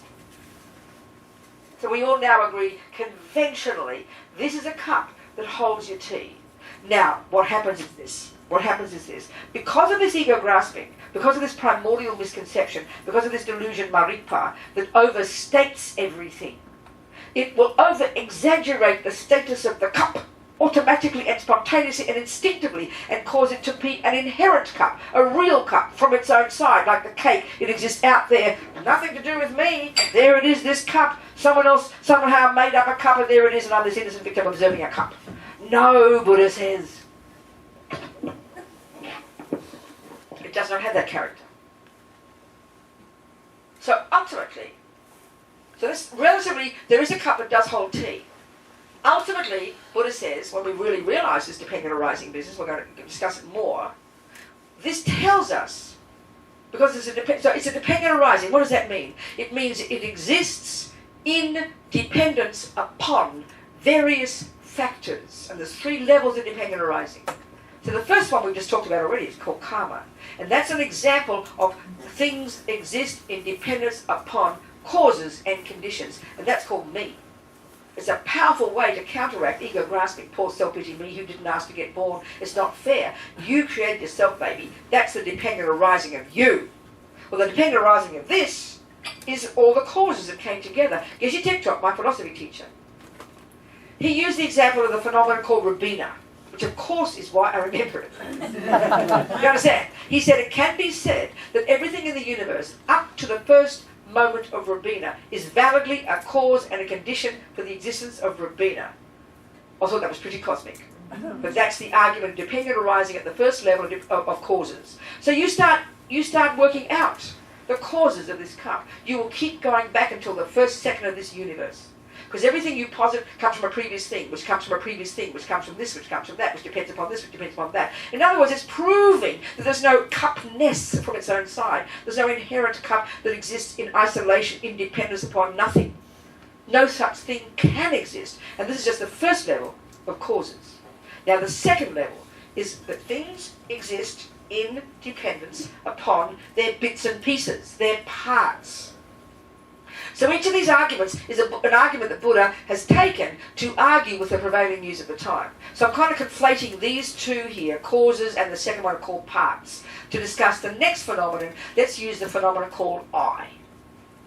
We are an I, we're a me, we're a person, we're a self. So is a dog, so is a Buddha, so is a hell being. They're all persons. So just like a cup, we too, like I said, are the product of causes. Now the second level of dependent arising, this is where it's a very tasty discussion. And I've been conflating these first 2 views, but never mind, it's very tasty. What Buddha's saying is this. Because of this ego grasping, this root delusion, this primordial misconception that's eons old, that's the cause of attachment, the cause of anger, the cause of all the other nonsense. The root delusion. Because of this root delusion, we totally, 1,000,000,000% completely believe that among these parts here, and this is the parameters, isn't it? If I'm going to say about me, establish this me, or Robina, these are the parameters, aren't they? It doesn't include the blue. It's here, here, here. There's the parameters of this piece, called Robina. The person called Robina. So we're going to, Buddha says, that among these parts, and we've got 2 as far as he's concerned, we've got bits and pieces of the body, and we have bits and pieces of the mind. That's it, even it doesn't posit a third thing called a soul. We have bits and pieces of the body, and there are lots of bits and pieces. You know, the knee, the bones, the this, the ligaments, the pipi, the kaka, there's billions of pieces. If you laid them all out, you have an awful lot of pieces, right? And we have a lot of pieces of the mind, not the brain, the mind. Love, compassion, virtues, non-virtues, attachment, anger, jealousy, intention. There's many, many, many different states of mind. They're the parts of one's mind. So we have the parts that make up the person called Robina. Cup is the same. So, okay, what he says is this. This is the first level. This is the grosser level of grasping. The subtlest is yet to come. This one already is extremely tasty, okay? He says, because of this ego grasping, we totally believe that in here somewhere among all these parts, as my friend Pende says, walking hand in hand with all the other bits and pieces. There's like a boss part, a landlord, a boss that runs the show, and that part is called I. Our language expresses this. We utterly and completely believe this every instant of our universal lives. We act absolutely on that assumption. We never for 1 billion second, never for a billionth of a second, ever question this. And all our language, all our actions, all our feelings, all our neurotic emotions are based on the assumption of this I. Are we communicating? So Buddha says, don't be silly. Not only isn't there one, you don't even need one. Well, this is a bit shocking to hear that, you know. This position, this philosophical position about the nature of self, is the same philosophical position of a creator. The same philosophical position. So Buddha's not saying, there's no, I don't believe in a God, I don't believe in a soul, like we've been nihilistic. It's more nuanced than that. It's a dualistic. Buddha's arguing with this dualistic philosophical view that there's a person who runs the show, a God. Here, it's the I that runs the show. It's the same concept. Philosophically, it's fascinating. But let's look at the self one in more detail. Just use a few little logical arguments to try and prove how it's ridiculous. And this is not the subtlest meaning yet. This is not the subtlest meaning of dependent arising. But it's very tasty. And even the Buddha would say, I think this is this is an intellectually acquired view, isn't it? They say that? This is what we've made up, we've learned over it. But it's something, we feel it, we can't feel it, you know. But there's an I there. So look at our language, look at our language, look at our language. I have a hand. Do we say that? Yes. So how many nouns did how many phenomena did I mention there? 2. What were the names of them? I and so it sounds like 2 things, isn't it? Would you say if you say 2 things? Okay, this is a good little analysis here. Look, okay, good analysis. I say I have a cup, a watch, and a whatever this is. What's this called? Amplifier? What's it called? Microphone. Okay, microphone. No, that's complicated. No, forget microphone. I have a... It's even The like microphone has pots. What's it called? Ignorance. No, what's it called? Transceiver. Never mind. Okay, I have a transmitter. This is an important discussion to get, and this takes time and is infuriating, okay? I have a transmitter, a cup, and a flower. Well, we agree, and a watch. Okay, watch. We get the rest. Do we agree? So now, think simply. If I speak words, and I say, I have a transmitter, a watch, and a cup, you'd hope I speak the truth, which would be helpful if I speak the truth. So what will you do with your eyes? You look in the direction where the voice is coming from. You look over here, and because you know the definition of a transmitter, a watch, and a cup, you'll quickly verify that I spoke the truth, won't you? Do you agree with this? Do you agree? It's reasonable, isn't it? So now, if that's true, that statement I made, you have to identify 4 phenomena, wouldn't you agree? One is called I. It's a phenomenon. Robina conventionally is a phenomenon. Then you have to a transmitter, watch, and cup. That's 4 phenomena. You agree? 4? 4? So this is reasonable, isn't it? It's completely reasonable. They use this whole argument being one and many.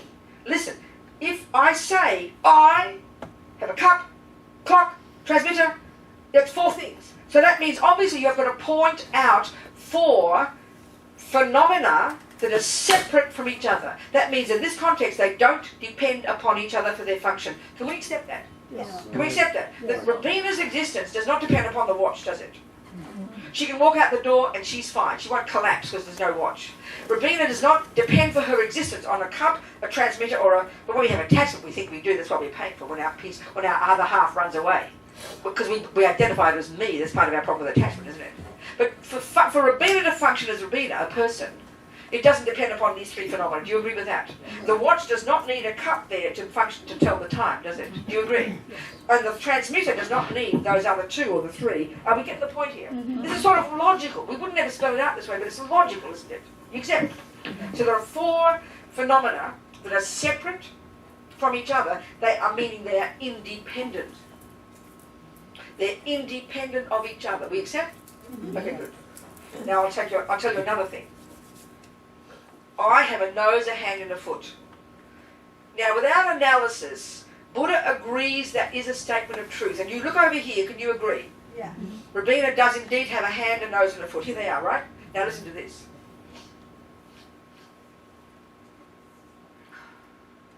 4 phenomena. You agree? 4? Eye, nose, hand, foot. You agree? 4? 4? Okay, good. So now, same argument. Does my hand, which has the function of holding things with its digits, does it depend upon a foot for its function? No. Does it? No. It doesn't, does it? So it's separate, it's independent of my foot, do you agree, in terms of its function? They don't depend upon each other, do they? You agree? So there's my hand. Cut it off, put it over there. There's my foot. It does not need a hand, or indeed does not need a nose, does it, to function? You agree? And my nose to blow yuck out of doesn't need a foot or a hand, does it? You agree? There's 3 things out of the way. What's the 4th one? Eye. Good. Now, please point out the eye that doesn't depend upon a nose, a hand, a foot, a knee, or anything else. You can. Precisely. But it's not that. That's good. That means you realise emptiness if you really got it. But a good start is intellectual. But we believe there is, don't we? We believe that there is a me in there. You know, when you nearly cut my hand off, don't you dare hurt me like that, we'll say. Well, you'll say, excuse me, I didn't hurt you, I hurt your hands. If you're nearly falling off the mountain, like Venerable Robina says, you're not falling off the mountain, your body's falling off the mountain. Be precise, please. But we think it's a joke, don't we? You're falling off the mountain. Don't you insult me, we'll say. Well, this seems so stupid to us, infuriating. Of course there's an eye, but Buddha says if it is there, you can point it out and it's separate from the rest of the pieces. It's logical what we did before. This is enough to meditate on for a couple of 20 years, okay? Are you with me, people? Yes. But it's annoying, isn't it? We're sort of, well, of course there's an eye here. Well, point it out, baby. That isn't your hand and your nose and your foot and your pee-pee and your cup and the rest of you. That's the point. Can we hear me, people? It's very infuriating, isn't it? So this is a good little analysis. Let's do an analysis in reverse to prove not only isn't there one, we don't even need one. This is really ridiculous, this one. Talk to Tara, we're okay. Okay. So listen.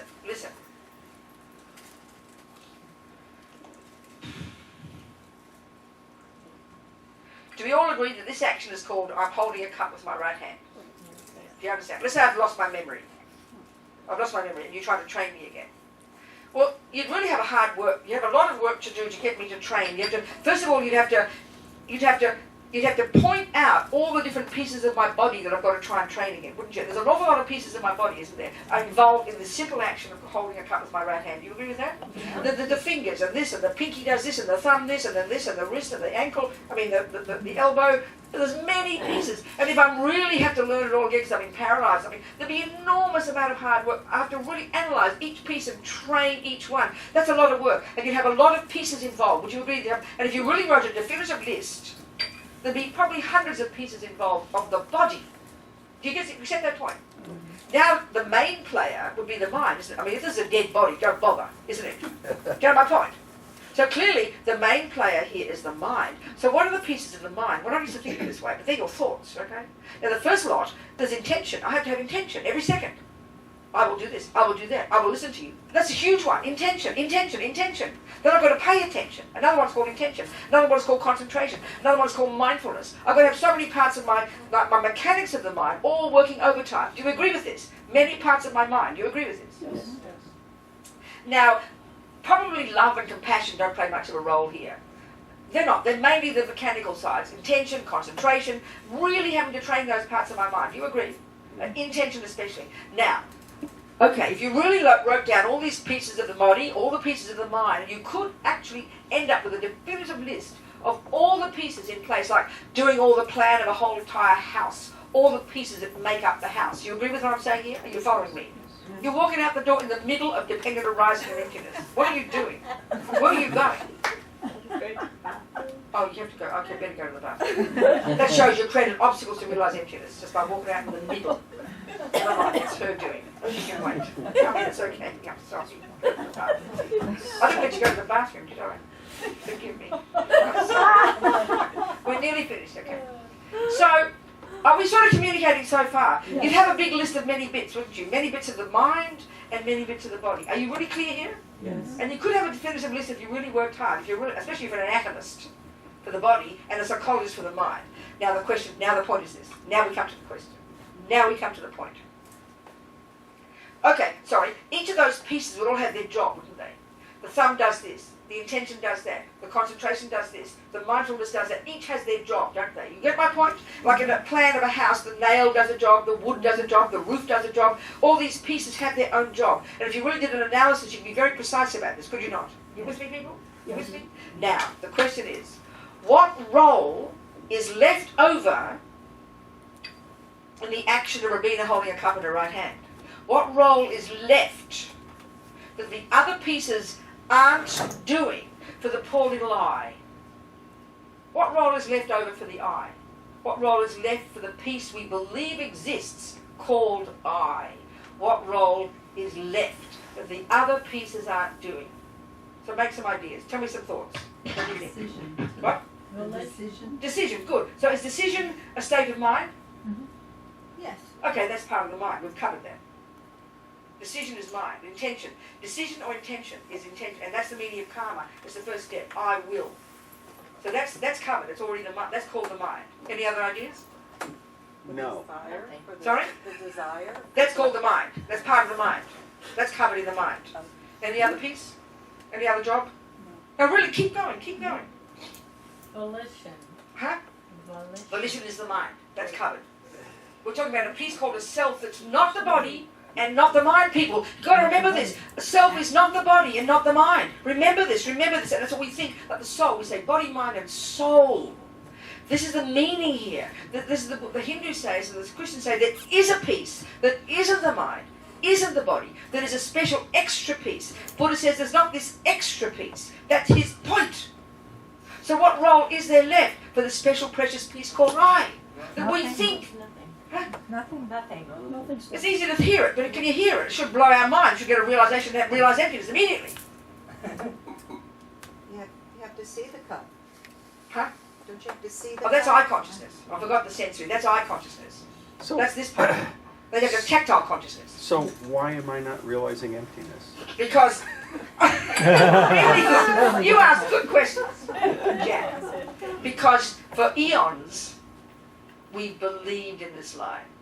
For eons, it's like you've been colourblind all your life, and you just when you see black, when black appears, you see pink. You just can't help it. You have never seen the truth, and you believe for eons, and that's why this is so hard to hear.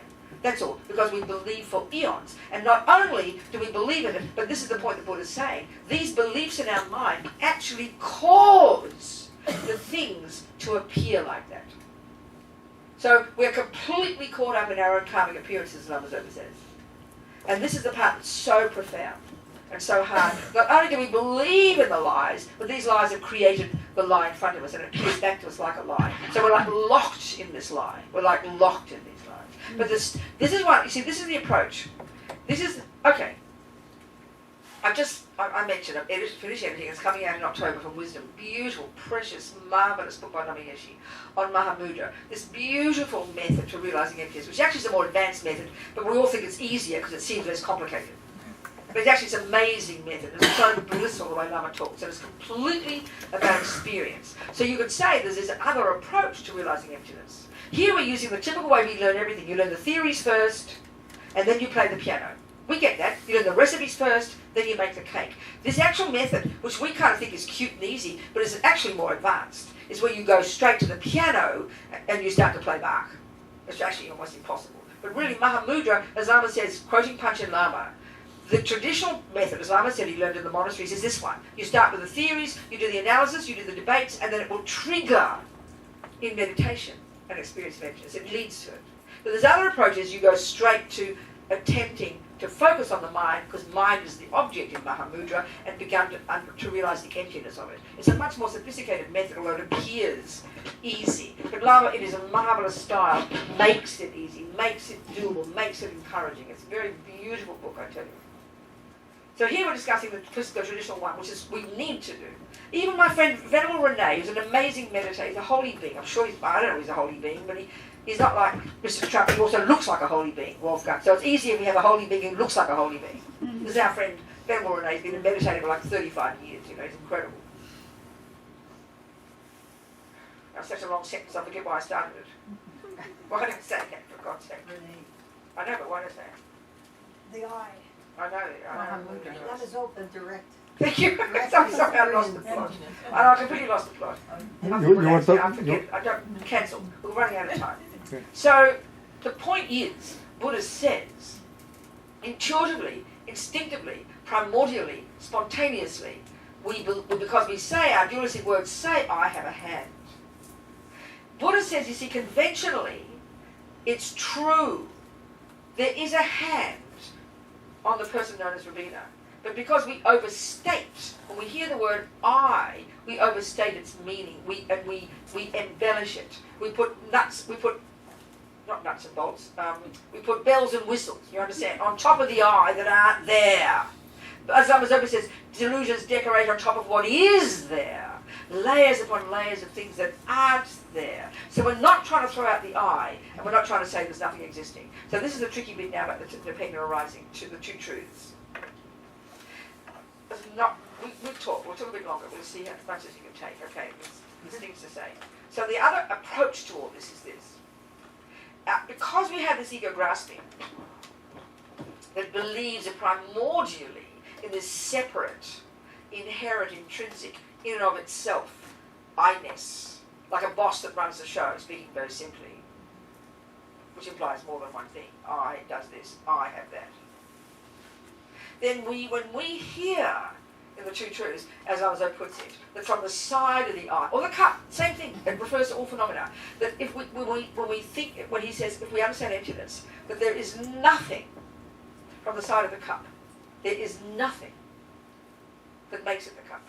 There's nothing there, but that does not mean there is no cup. But as soon as we hear emptiness, we become nihilistic and we throw the baby out with the bathwater and we go, oh well, there's no I, might as well kill myself. We can't help but hear that because this meaning is way more nuanced than we can hear, you know. So we've got to practice knowing that that's a wrong conclusion.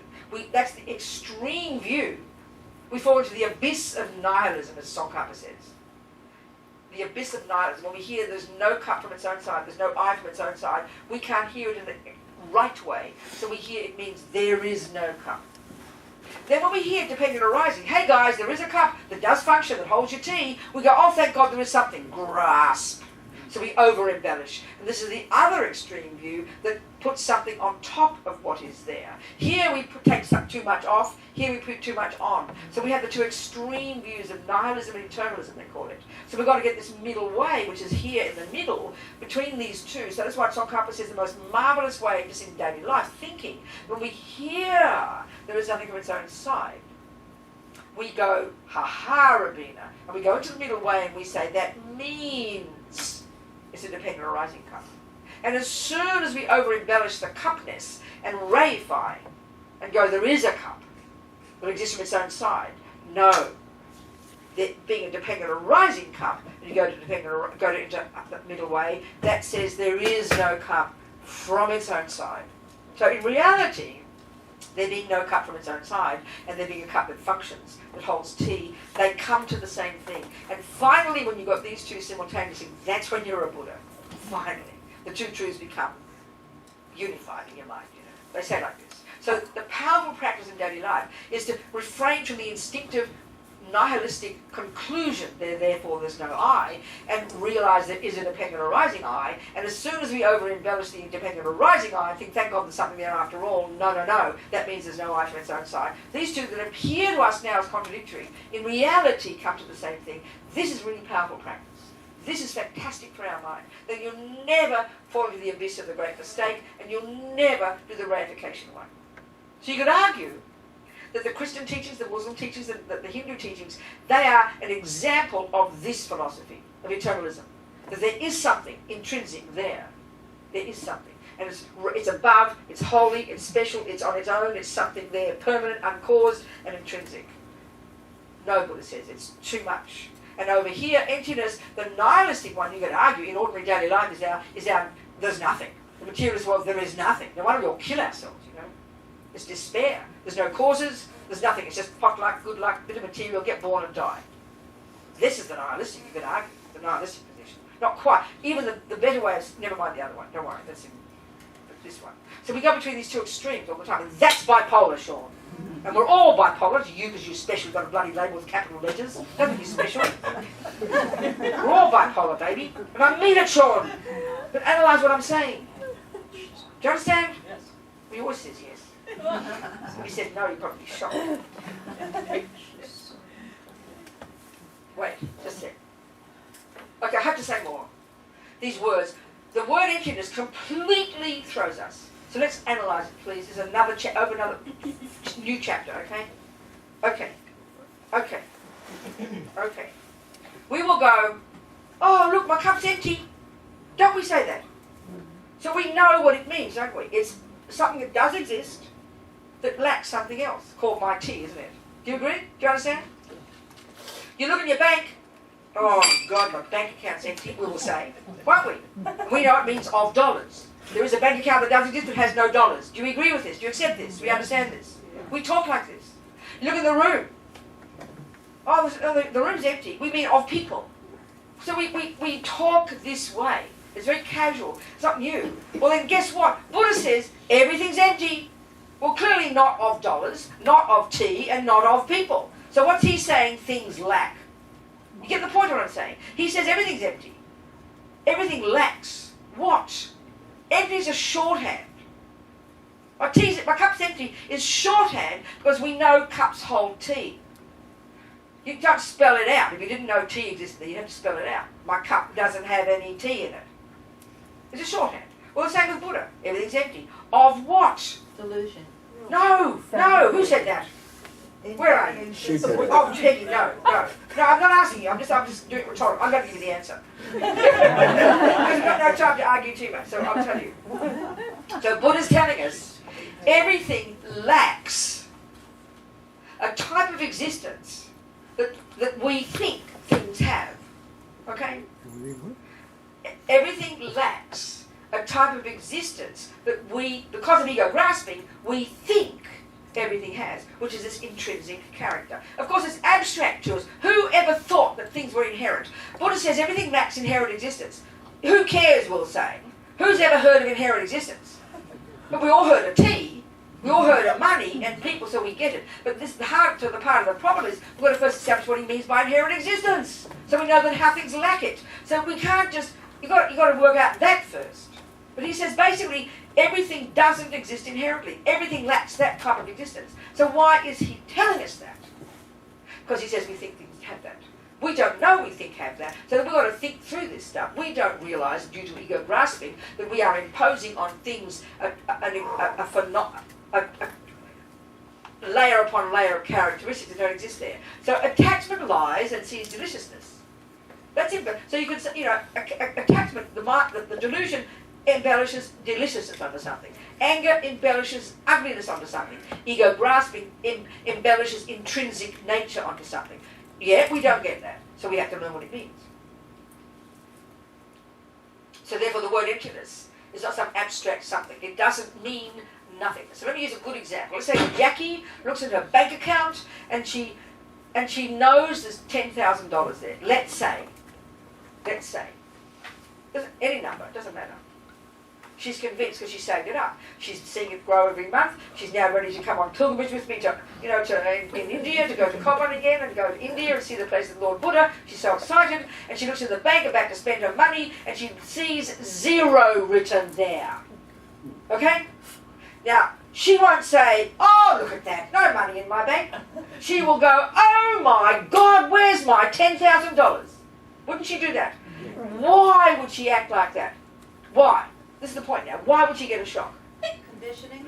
No, why would she get a shock? There's an expectation. Huh?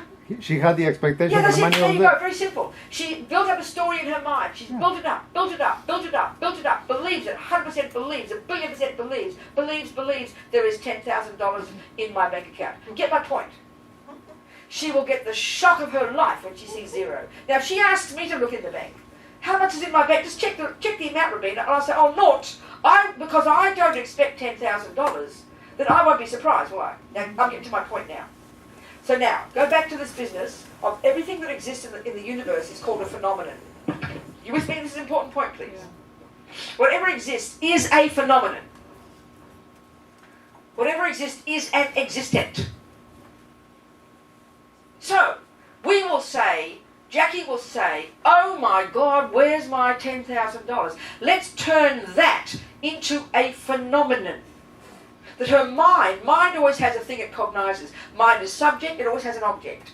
Always, mind has something it cognizes. So we're calling it, Jackie's panicking and saying, where's my $10,000? But if we turn that into a proper phenomenon, what Jackie just cognized is the phenomenon called the absence of her precious $10,000. Can you hear that? What I just cognized when I look here is the absence of tea in my cup. I will say, my cup is empty of tea. That phenomenon is called the absence of tea. Now it sounds abstract, but can you hear it?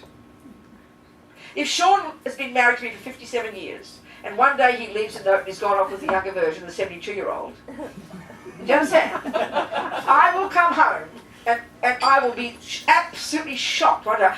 And for days, even weeks, what will I see every day in that house? The absence of Sean, won't I? Now, if Jackie never knew I had a Sean in my life and she walks in the door, she won't see the absence of Sean. So the absence of something is based on the assumption that it should or could or would or was or should be there. Are you seeing my point? If you just see an empty cup, if you don't expect tea, you won't say the cup's empty. You say, what a pretty cup. If you don't expect dollars, we'll just see the truth, $0. If you don't expect, anything else. Do you understand my point here? It is kind of intellectual, but it's got an incredibly powerful meaning. So now, next point about this. This is the difference. This is realizing how emptiness does not mean nothingness. Emptiness does not mean nothingness. This is trying to point to prove. So, the object that Jackie cognizes is called the emptiness of $10,000. Can you hear that? Really sincerely, can you hear that? Yes. Can you hear that, please? Yes. It's a very vivid phenomenon for her. Her mind cognized that phenomenon, yeah? Yes. Now, I look at the bank and I will see $0, won't I? Do you understand? That's a different phenomenon. We see two different things, don't we? Do you understand me? So, what I observed is like nihilism. Oh, well, there are no dollars. Might as well kill myself. That's when there's no dollars. So we think when you say there is no I, you chuck out all the bits and pieces and there's nothing left. So there's no I might as well kill myself. That's not true. So can you see that her phenomenon is not merely no dollars, it's the absence of her fantasy. That's a very rich phenomenon. Can you hear this? Can you not hear this? And you've got to get your head around this. When you get your head around this, it will really make sense to you, the meaning of the word emptiness. Now, it's never nihilism. It can't be nihilism. In the Heart Sutra, Lord Buddha teaches, and it's about he just states all the different phenomena in the universe and how they're all empty, of intrinsic nature. And he says, form is emptiness. Emptiness is form. Form is nothing other than emptiness. Emptiness is nothing other than form. It's to prove, as this harmony says, it can't be nihilistic. So this is the point. Okay. If Jackie did have if there is some money in the bank, speaking simply, where do those dollars exist? In the bank, right? If I did have water in here, where does water exist? In the cup. So there is a cup that does possess water. You agree? There's two phenomena. You agree? Yeah. You agree. If there's no water in here, then there is a cup, right? So turn that around. Turn this around and say, so if there is water here, we'll say there is water in my cup. You agree? If there's no water, speaking correctly like the Buddhist piece, is in my cup there does exist the absence of water. Can you hear that? If there is money in Jackie's bank, you will say there is money in the bank. You agree? So in her case, in Jackie's bank, there does exist the absence of $10,000. Can you agree with that? Yeah. So then, okay, where does water exist? Where does water exist? Where does the absence of water exist? There's a phenomenon called the absence of something, isn't it? The emptiness of water does exist. The emptiness of water exists? Where? Where? In the cup. So you can never have absence of water without a cup, can you? You don't just go, there's no water. That's how we talk about emptiness. Everything is empty. Everything's empty, like in the universe. Well, excuse me. It just has to exist somewhere. So $10,000 could exist in Jackie's bank, yeah? You agree?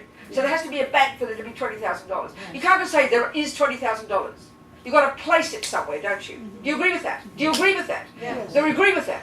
So there's got to be a bank that contains $20,000. Oh, there's no $20,000. Where is there no $20,000? In the bank, thank you. So you can never have nihilism.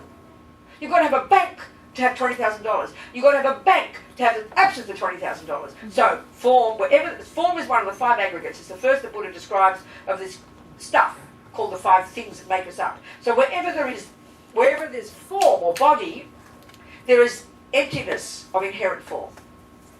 Wherever there's a bank, there is emptiness of $10,000. And wherever there is the absence of $10,000, there is a bank. You can't have one without the other. This is the 2 truths. You can never have nihilism or eternalism. You've got to have both. That means you can never throw the baby out with the bathwater. You can never say, oh, well, there are no dollars, might as well kill myself. There's no self, there's nothing left. It's not nothing. So the absence of inherent existence. Okay. Where Buddha's saying, where there is a person, there does exist the emptiness of inherent existent person. Can you hear that? Where there is a bank, there does exist the emptiness of $10,000. So there is a person that does exist conventionally. And on that person that does exist conventionally, there also exists the absence of inherent person. You can't find absence of inherent person without a person.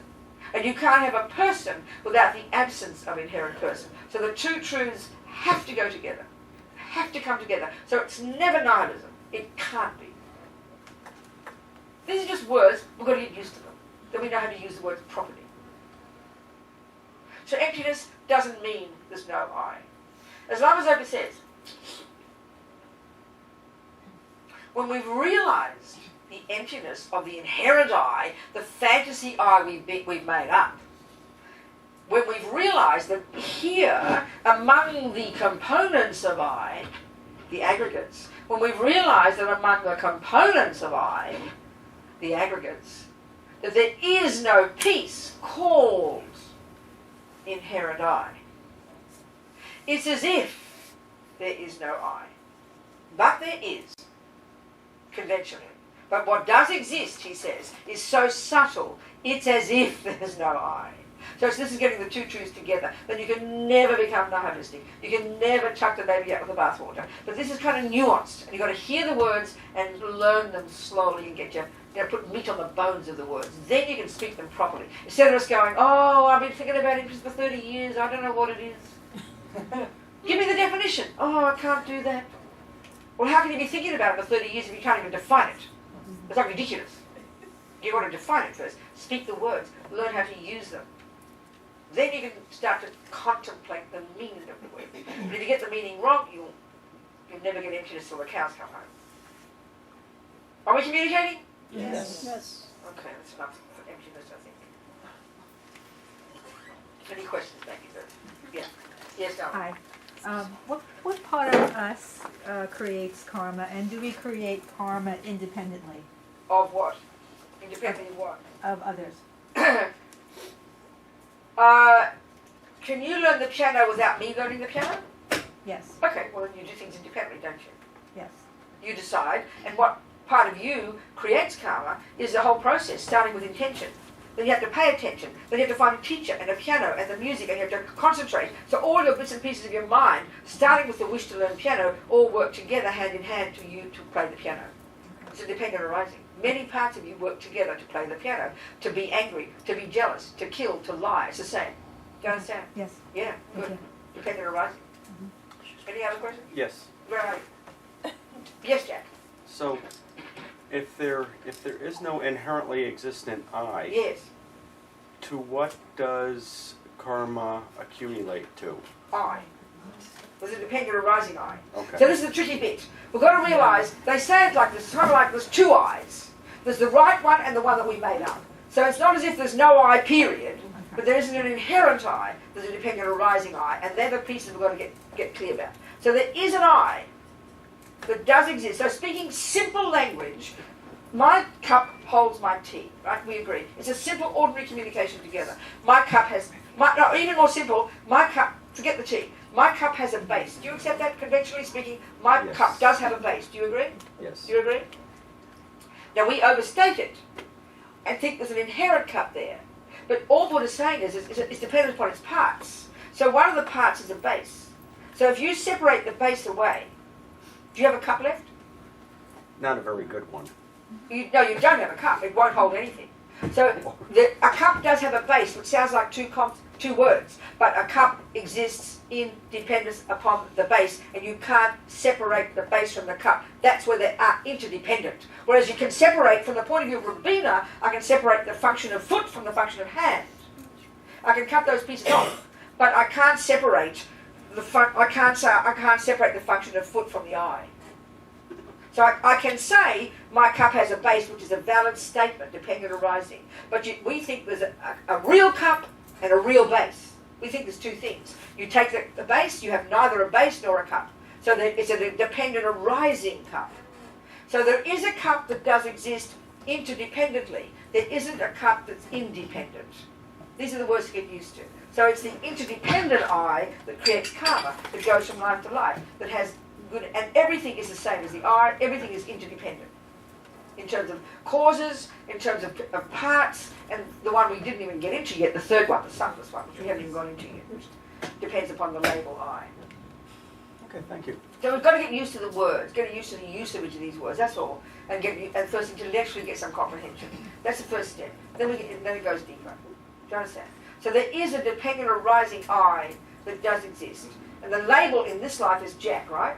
Yes. You're Jack, aren't you? So when the pieces of Jack fall apart, and the body turns into caca, as we know it will, the mind will continue, and it's no longer, from the first second that your conscious leaves your body, there's no longer Jack left. But all the imprints of what Jack has done in this life will stay in that consciousness, and that'll continue and go then turn into Mary or Fred or dog or whatever the karma creates.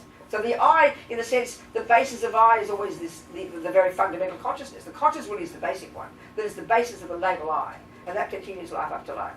So that's a conventional self. So the tricky part is distinguishing between what we mean by conventional and ultimate, and that's where it's or self-existent. It gets confused. But slowly, you understand? Yes. All right. Any other questions? Any other? Yes, Dale. So Yes. why isn't the mind the A little bit louder. Why isn't the mind the I? Very simple. Very good. Easy. Perfect question. Very simple. Why not? So we start with positing you. What's your name? Karen. Karen. Okay. I forgot. Karen is the name we give to this person sitting over here. Would you agree? So person, I, self are all synonymous in the real, very real sense here. So this is a person called Karen. Okay. So this person called Karen is made of two main parts.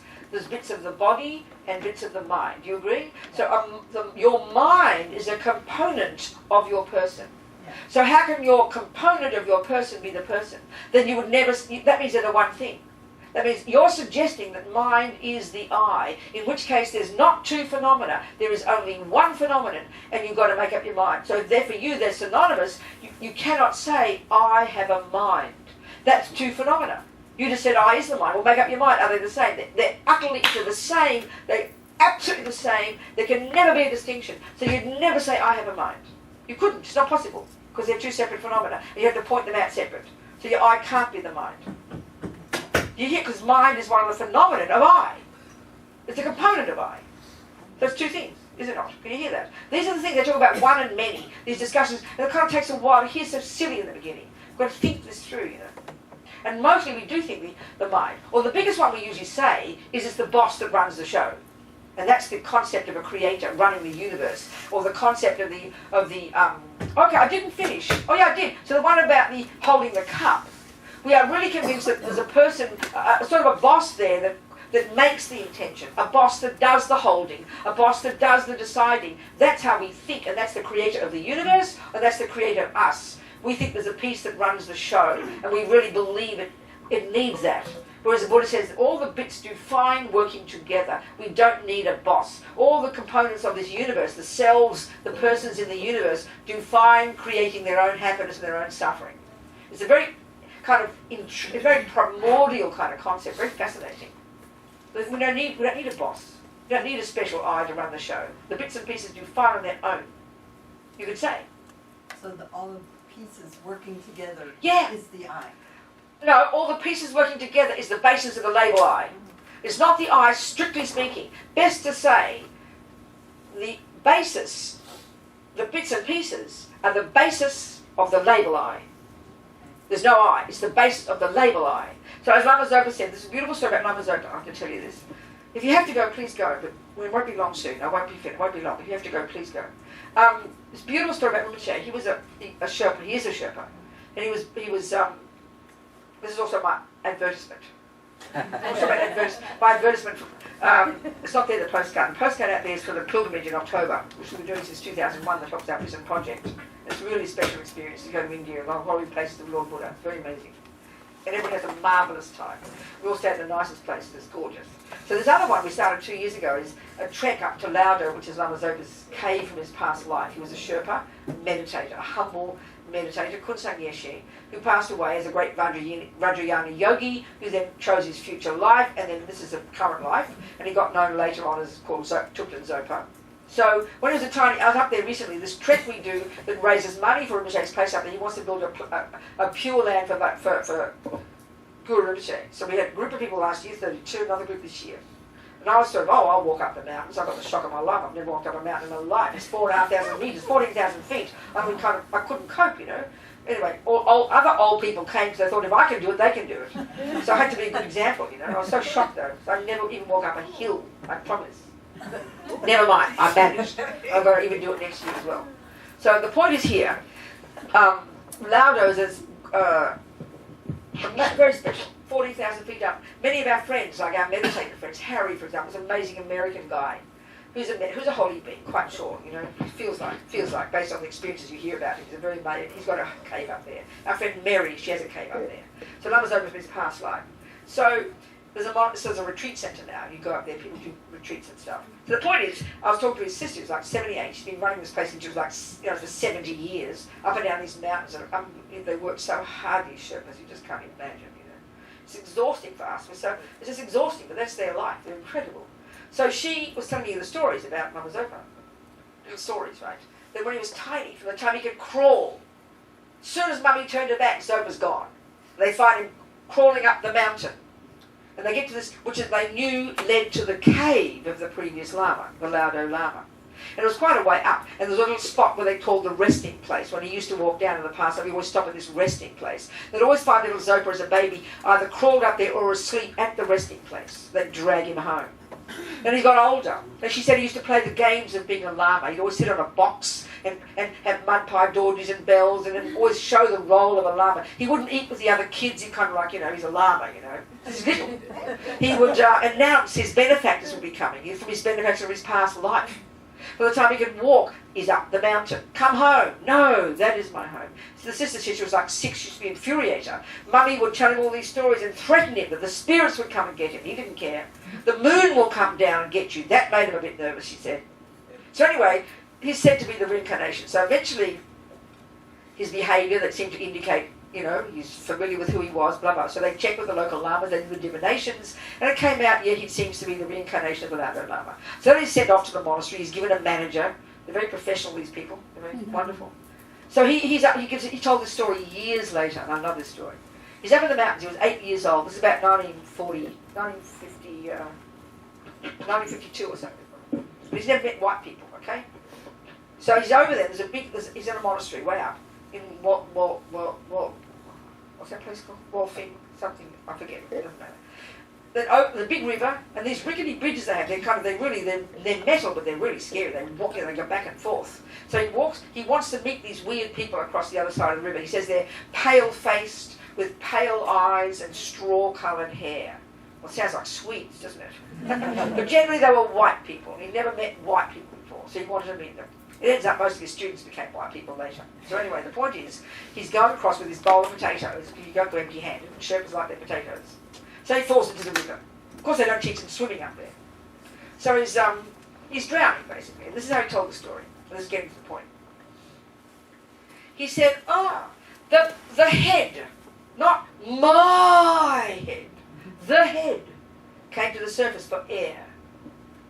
And then he said, the thought occurred to me, the person known as the Laudo Lama is about to die. And then he said, I didn't know anything about emptiness, which meant in that life he hadn't heard the words. But we can deduce from this statement and the way he talked that he has the realization of emptiness in his mind from past life. Because once you've got realization of emptiness, you can never lose it. From that second, you cannot fall back into samsara. From that second.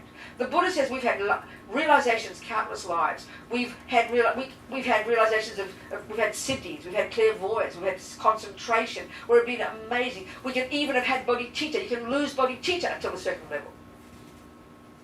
But once you've got emptiness, you've cut the root. From there, you cannot fall back. You can only go forward. So you can't lose that realization. He didn't know the words. I knew nothing about emptiness. But he said, but there was no fear. And this is what's mind-blowing in our world. We can't conceive of there being no fear, no anxiety, no panic, no worries. It's the nature of all our neuroses. And we are so used to it, it's only until we have a panic attack we even realise we've got it. It's the nature of all delusions. And when we cut the delusions, or even as we progress a little bit, you lessen panic, lessen anxiety, you lessen fear. That's the key consequence of practicing, of working on your mind. This is a revelation for us in our culture. This is amazing. You know, the point is this. In our world, Mr. Darwin, I think, wasn't it, who said we have instinct for survival? Isn't it? Isn't that Mr. Darwin? Yeah. And this is very profound. I think Buddha would call that ego grasping. Which means most of the time it's like a sleeping lion. And it only rises when you're in the car and the guy nearly runs into you and you have a panic attack, your heart beats and you nearly faint, isn't it? You panic. That's the sign of ego grasping. But most of the time it's not arising. It's just you're just going along on autopilot. Well, but the point is, we would say that unless Lama Zopa had instinct for survival, unless he had panic, he wouldn't know what to do. If he didn't have it, he would have sunk to the bottom of the river like a stone. But that's ridiculous. He didn't have ego grasping because he realized emptiness. So there was no fear. And this is shocking. But that means even as he's drowning, his mind is not disturbed. This is hilarious to us. But hear my point. This is so outrageous. There couldn't have been disturbance. He has no delusions. There can't be. Well, not no delusions, but let's say depending on the level you got. The mind would have been clear. Even though he would have looked like a little boy coming to for air, his mind would have been clear. But he didn't sink to the bottom of the river. He still fought to get air and get up to the river. But he wouldn't have been disturbed. His mind would have been as clear as if he's walking on the street. He would have been very alert, very conscious, very aware. There wouldn't have been delusions. This is amazing to us. This is the Buddha's point. Wouldn't you like to be like that? I can't wait. Are you hearing me, people? Yes. That's right. I like Buddha, I tell you. You understand? I love that story. There was no fear. But he survived. Look at him, he's still alive now. I love that story. Anyway, that's time to go, I suppose. I did say I'd do the meditation on Tara. So if you want 10 minutes, I'll do a quickie for 10 minutes, all right? Okay. And this is the kind of meditations I really think you should be doing here more. Not the mindfulness, but the other kind. You know? So there's a simple little example. You might do it one way, I'm going to do it this way, you'll see. I like these meditations. People love these meditations. Very short. So be very relaxed, very natural. Just close your eyes, people. Relax and be normal. Don't think it's special because you're meditating. You're just using your mind. You're using your imagination. That's all you're doing in these kinds of meditations. This is based on concentration, because the more concentration you have, the better it is. But this is not a focusing concentration meditation in its nature. This is using our imagination. And these are marvellous because every thought counts, remember? Every thought sows seeds. So just imagine in front of you. If you're not familiar with this, don't worry, just relax. There's all these different Buddhas, okay? They're different manifestations of different qualities. We'll say this first. One is called Chenrezig, who's the manifestation of compassion. One is called Manjushri, the manifestation of wisdom. There's many, male, female, they're all just basically psychological, they're representations of different psychological qualities that you're trying to cultivate. So if you think about it, if you want to play tennis, you visualize out there Federer or Serena, whoever you prefer. You imagine them playing tennis and you think, I can become like that. This is exactly what we mean by positive thinking. It's very profound. So okay, just here we imagine the Buddha Tara. Female, in the style, the Indian style, if you're familiar, otherwise don't worry. Just imagine this energy. She's female. They're all looking very beautiful, like very young and gorgeous, and it's all made of light. So here she's green. This is meant to represent kind of action energy. And the female one often is depicted as kind of sharp, quick action. And she's exactly this one. I'll just say, there's three qualities of an enlightened being.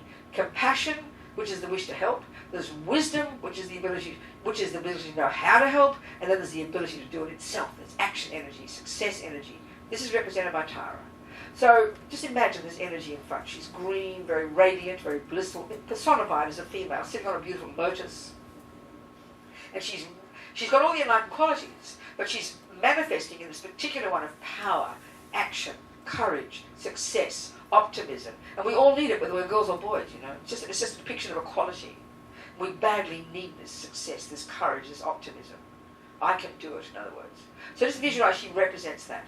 So now we just imagine, very relaxed, from her brow, you imagine she sends out these radiant laser beams of white light. Okay, I'm sorry, she's sitting on a multicolored lotus, a bit more detail. She's sitting on a multicolored lotus, if you imagine. Her left leg is drawn in like ours, if you were sitting cross-legged, but her right leg is resting on another little multicolored lotus, and she's in this kind of action pose. She's ready to hop up to help sentient beings. This is not like the meditative pose, it's more an action pose, which is her energy. And she's sitting there very beautiful, radiant. If you know the pictures and you visualize, you know, everything's made of light, very sublime, very gorgeous. So she's holding, like in her right hand, never mind all that, just relax and imagine. So from her brow, she sends this powerful laser beams of white light that penetrate your brow and fill you completely. And imagine first, what these radiant beams of white light do is completely purify all the heaviness of our bodies. Our sickness, our heaviness, the inability to do what we want with our body, all purified. Just brilliant white light filling us. Imagine. But also imagine all the imprints of all the harm we've ever done since beginning this time with our bodies, all these karmic seeds of harming with our bodies, you know, completely annihilated. Imagine that. Any harm we've ever done with our bodies, totally, the imprints of these, completely annihilated by this radiant white light filling us. Just imagine that, delight in that.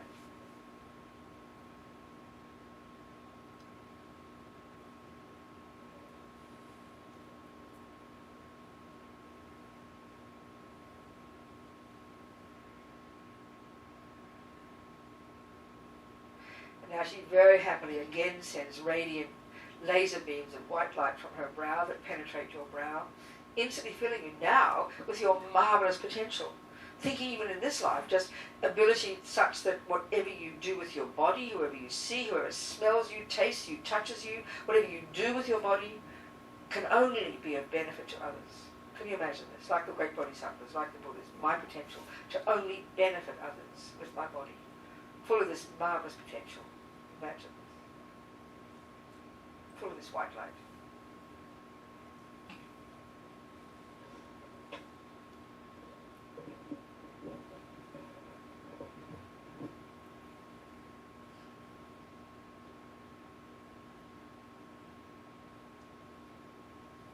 So now very compassionately from her throat. And by the way, if you have a teacher, a spiritual teacher that you really feel close to, so-called Lama in Tibetan, then you feel it's their mind manifesting as Tara for your benefit. It makes it very personal, you know. They only want to benefit you. It's the only reason they're existing, to show you what you can become. They're like a mirror image of your potential. So from her throat this time, she very happily sends radiant, powerful beams of red light that enter your throat, penetrating and instantly filling you. First of all, totally purifying all the ridiculous nonsense of our speech, all our uncontrolled speech, fearful speech, angry, you know, jealous, resentful, uncontrolled, harmful speech, bad-mouthing people behind their backs. All of this nonsense of our speech. You know, even all our speculating. We don't mean to lie. We always act like we know the answer to everything. We're often misleading people, unconsciously.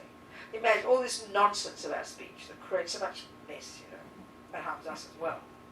Instantly purified, full of this blissful red light filling. Imagine this. So marvelous.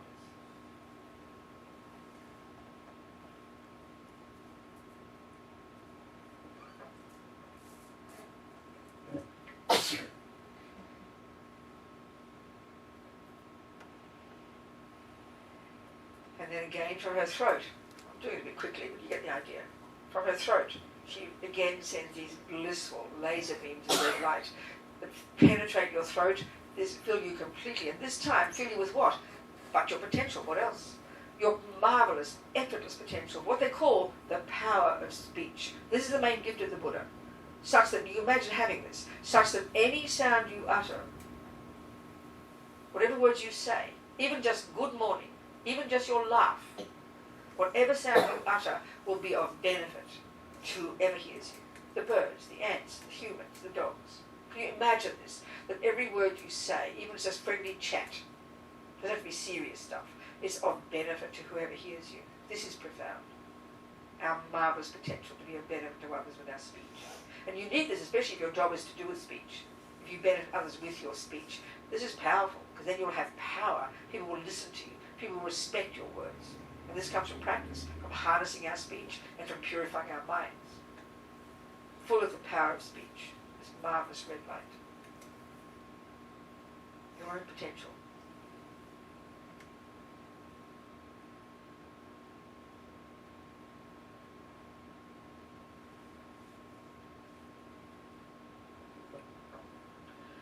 So now, from very compassionately, Lama Tara sends from her heart chakra, in the centre of her chest, radiant beams of blue like the sky, penetrate your heart and fill you completely. This time, purifying what else but the cause of all the problems, they're ridiculous delusions.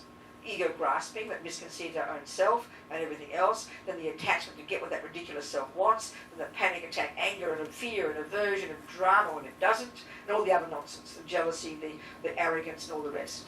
All of this nonsense in our minds that's very habitual, but is not at the core of our being, that does not define us. This is the crucial, amazing point that Buddha makes, that gives us so much confidence when we can think about this. All of this annihilated, full of this radiant blue light.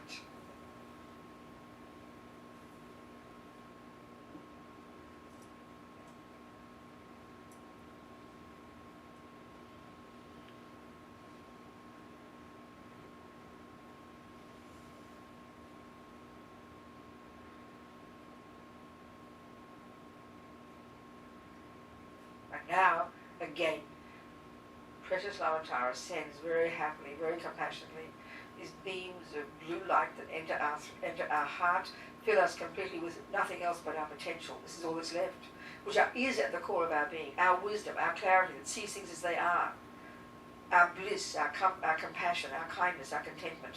This is who we really are, Buddha says. This is our true nature. Full of these marvellous qualities, full of this radiant blue light.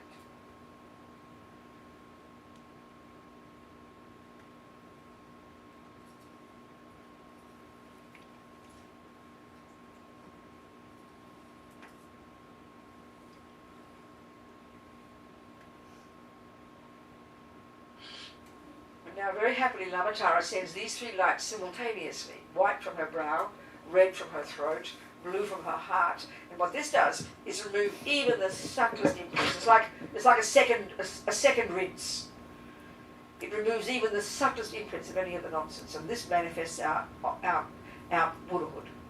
Imagine this, these three together, removing even the subtlest imprints, and then manifesting our perfect, infinite wisdom, infinite compassion, infinite power, our true nature, according to the Buddha. Imagine this. How marvelous.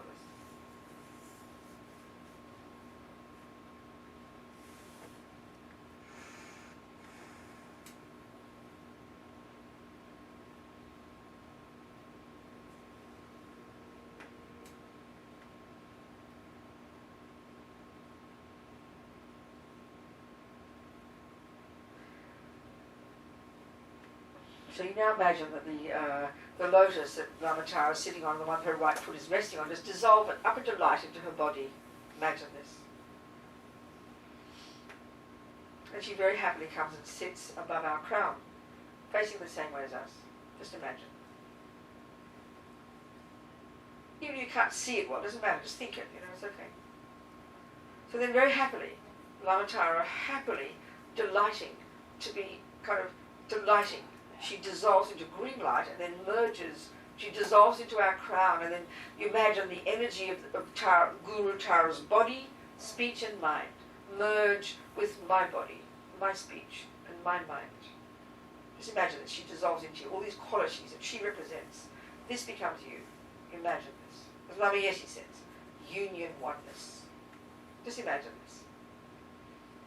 And then now, no thoughts. Just imagine you kind of expand to fill the universe, your pure, unmanifest consciousness, now the consciousness of a Buddha. And imagine the energy of your body and speech as well, the Buddha, Tara, your true nature.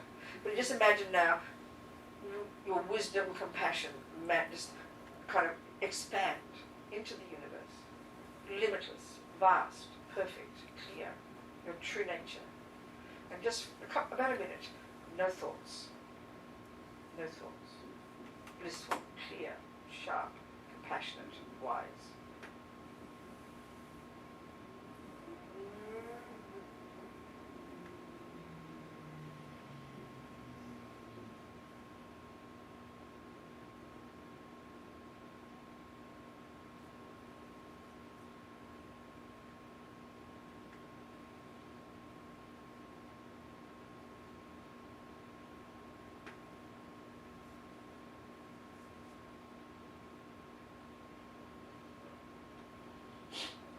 So we're just finishing with a quick.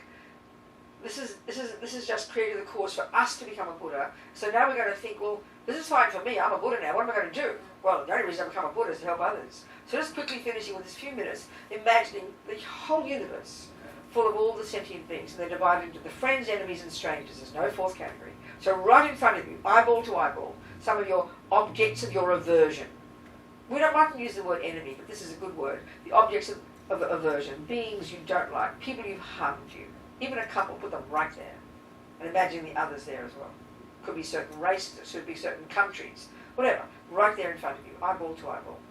Your objects of your aversion. Imagine.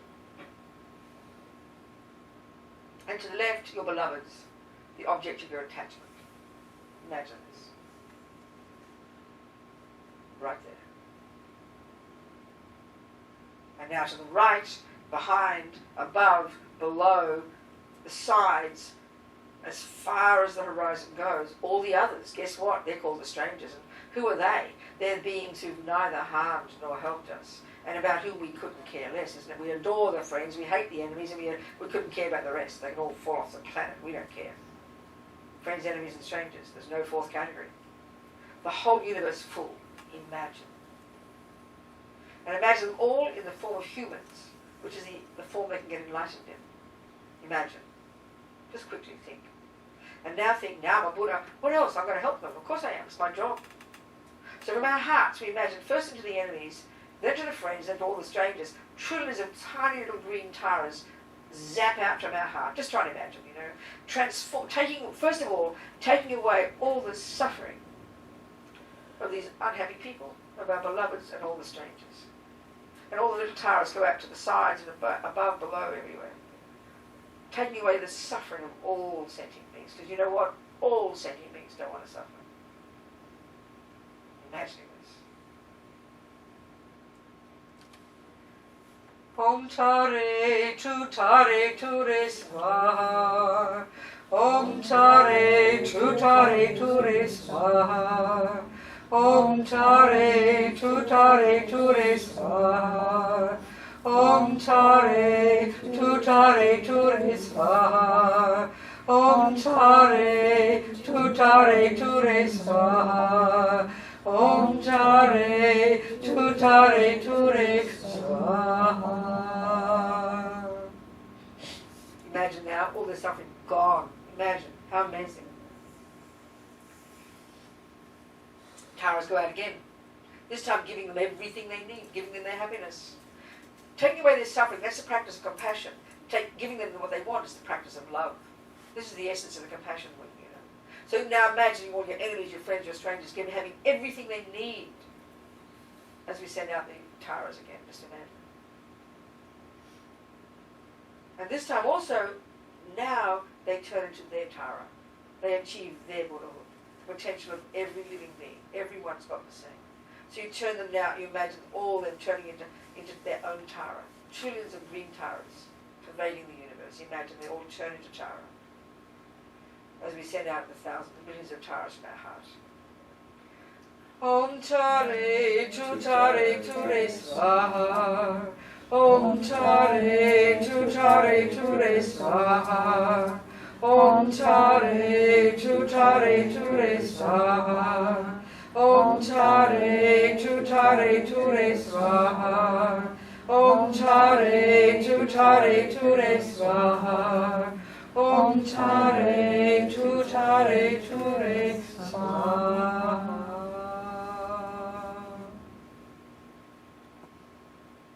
All Tare to Tara.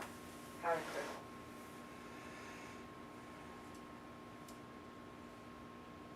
Now imagine, they all dissolve into green light. And from all directions they come and absorb into you, enhancing even more brilliantly your Tara nature. How amazing. Let's finish with that.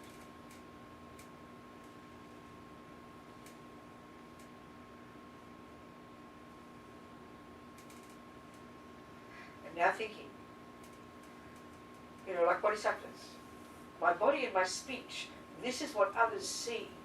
This is for the sake of others. If you're a bodhisattva, by that point, at a certain level of bodhisattva, you don't need a body anymore. You don't need a bag of bones, I promise. The only reason you take one is to help others. Be like Grace Kelly, like she said, of course I have to look beautiful. People have to look at me. Well, your speech is for the sake of others. Your body, the sake of others. This is a compassion wing. This is a more profound level. The wisdom wing, how we've been talking, is all our own work on our mind. But this is a profound way to think of your life. Your body and speech are for others. Even think this occasionally. This is incredible.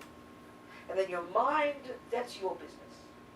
So every second of your day, your body and speech, what's useful to others, and your mind, every second, like a hawk, watching, analysing, checking, labelling accurately, knowing what to do with it, being your own therapist, understanding your own marvellous potential, never forgetting your marvellous potential. And the more you see your marvellous qualities, the more easy it is to own your silly bits. But don't exaggerate them, your bad bits. It's nonsense. Have courage. Because every day you make your life useful, thinking like this. So we finish with the 4 immeasurable thoughts, this amazing thoughts from the Mahayana path. How wonderful it would be, think, if all sentient beings could abide in equanimity, free of attachment, hatred, and ignorance. May they abide so. And this is the courage of the Bodhisattva. I will make this happen. Please, Lama Tara, bless me to be able to do this. How wonderful it would be if all sentient beings could have happiness. I think suffering first, isn't it? Be free of suffering and the causes of suffering. May they be free. I will make this happen. Remember, it's dependent, arising, emptying. I will make this happen. Not inherent I. Please, Lama Tara, bless me to be able to do this. How wonderful it would be if all sentient beings could have happiness and the causes of happiness. May they have them. I will make this happen. Please, Lama Tara, bless me to be able to do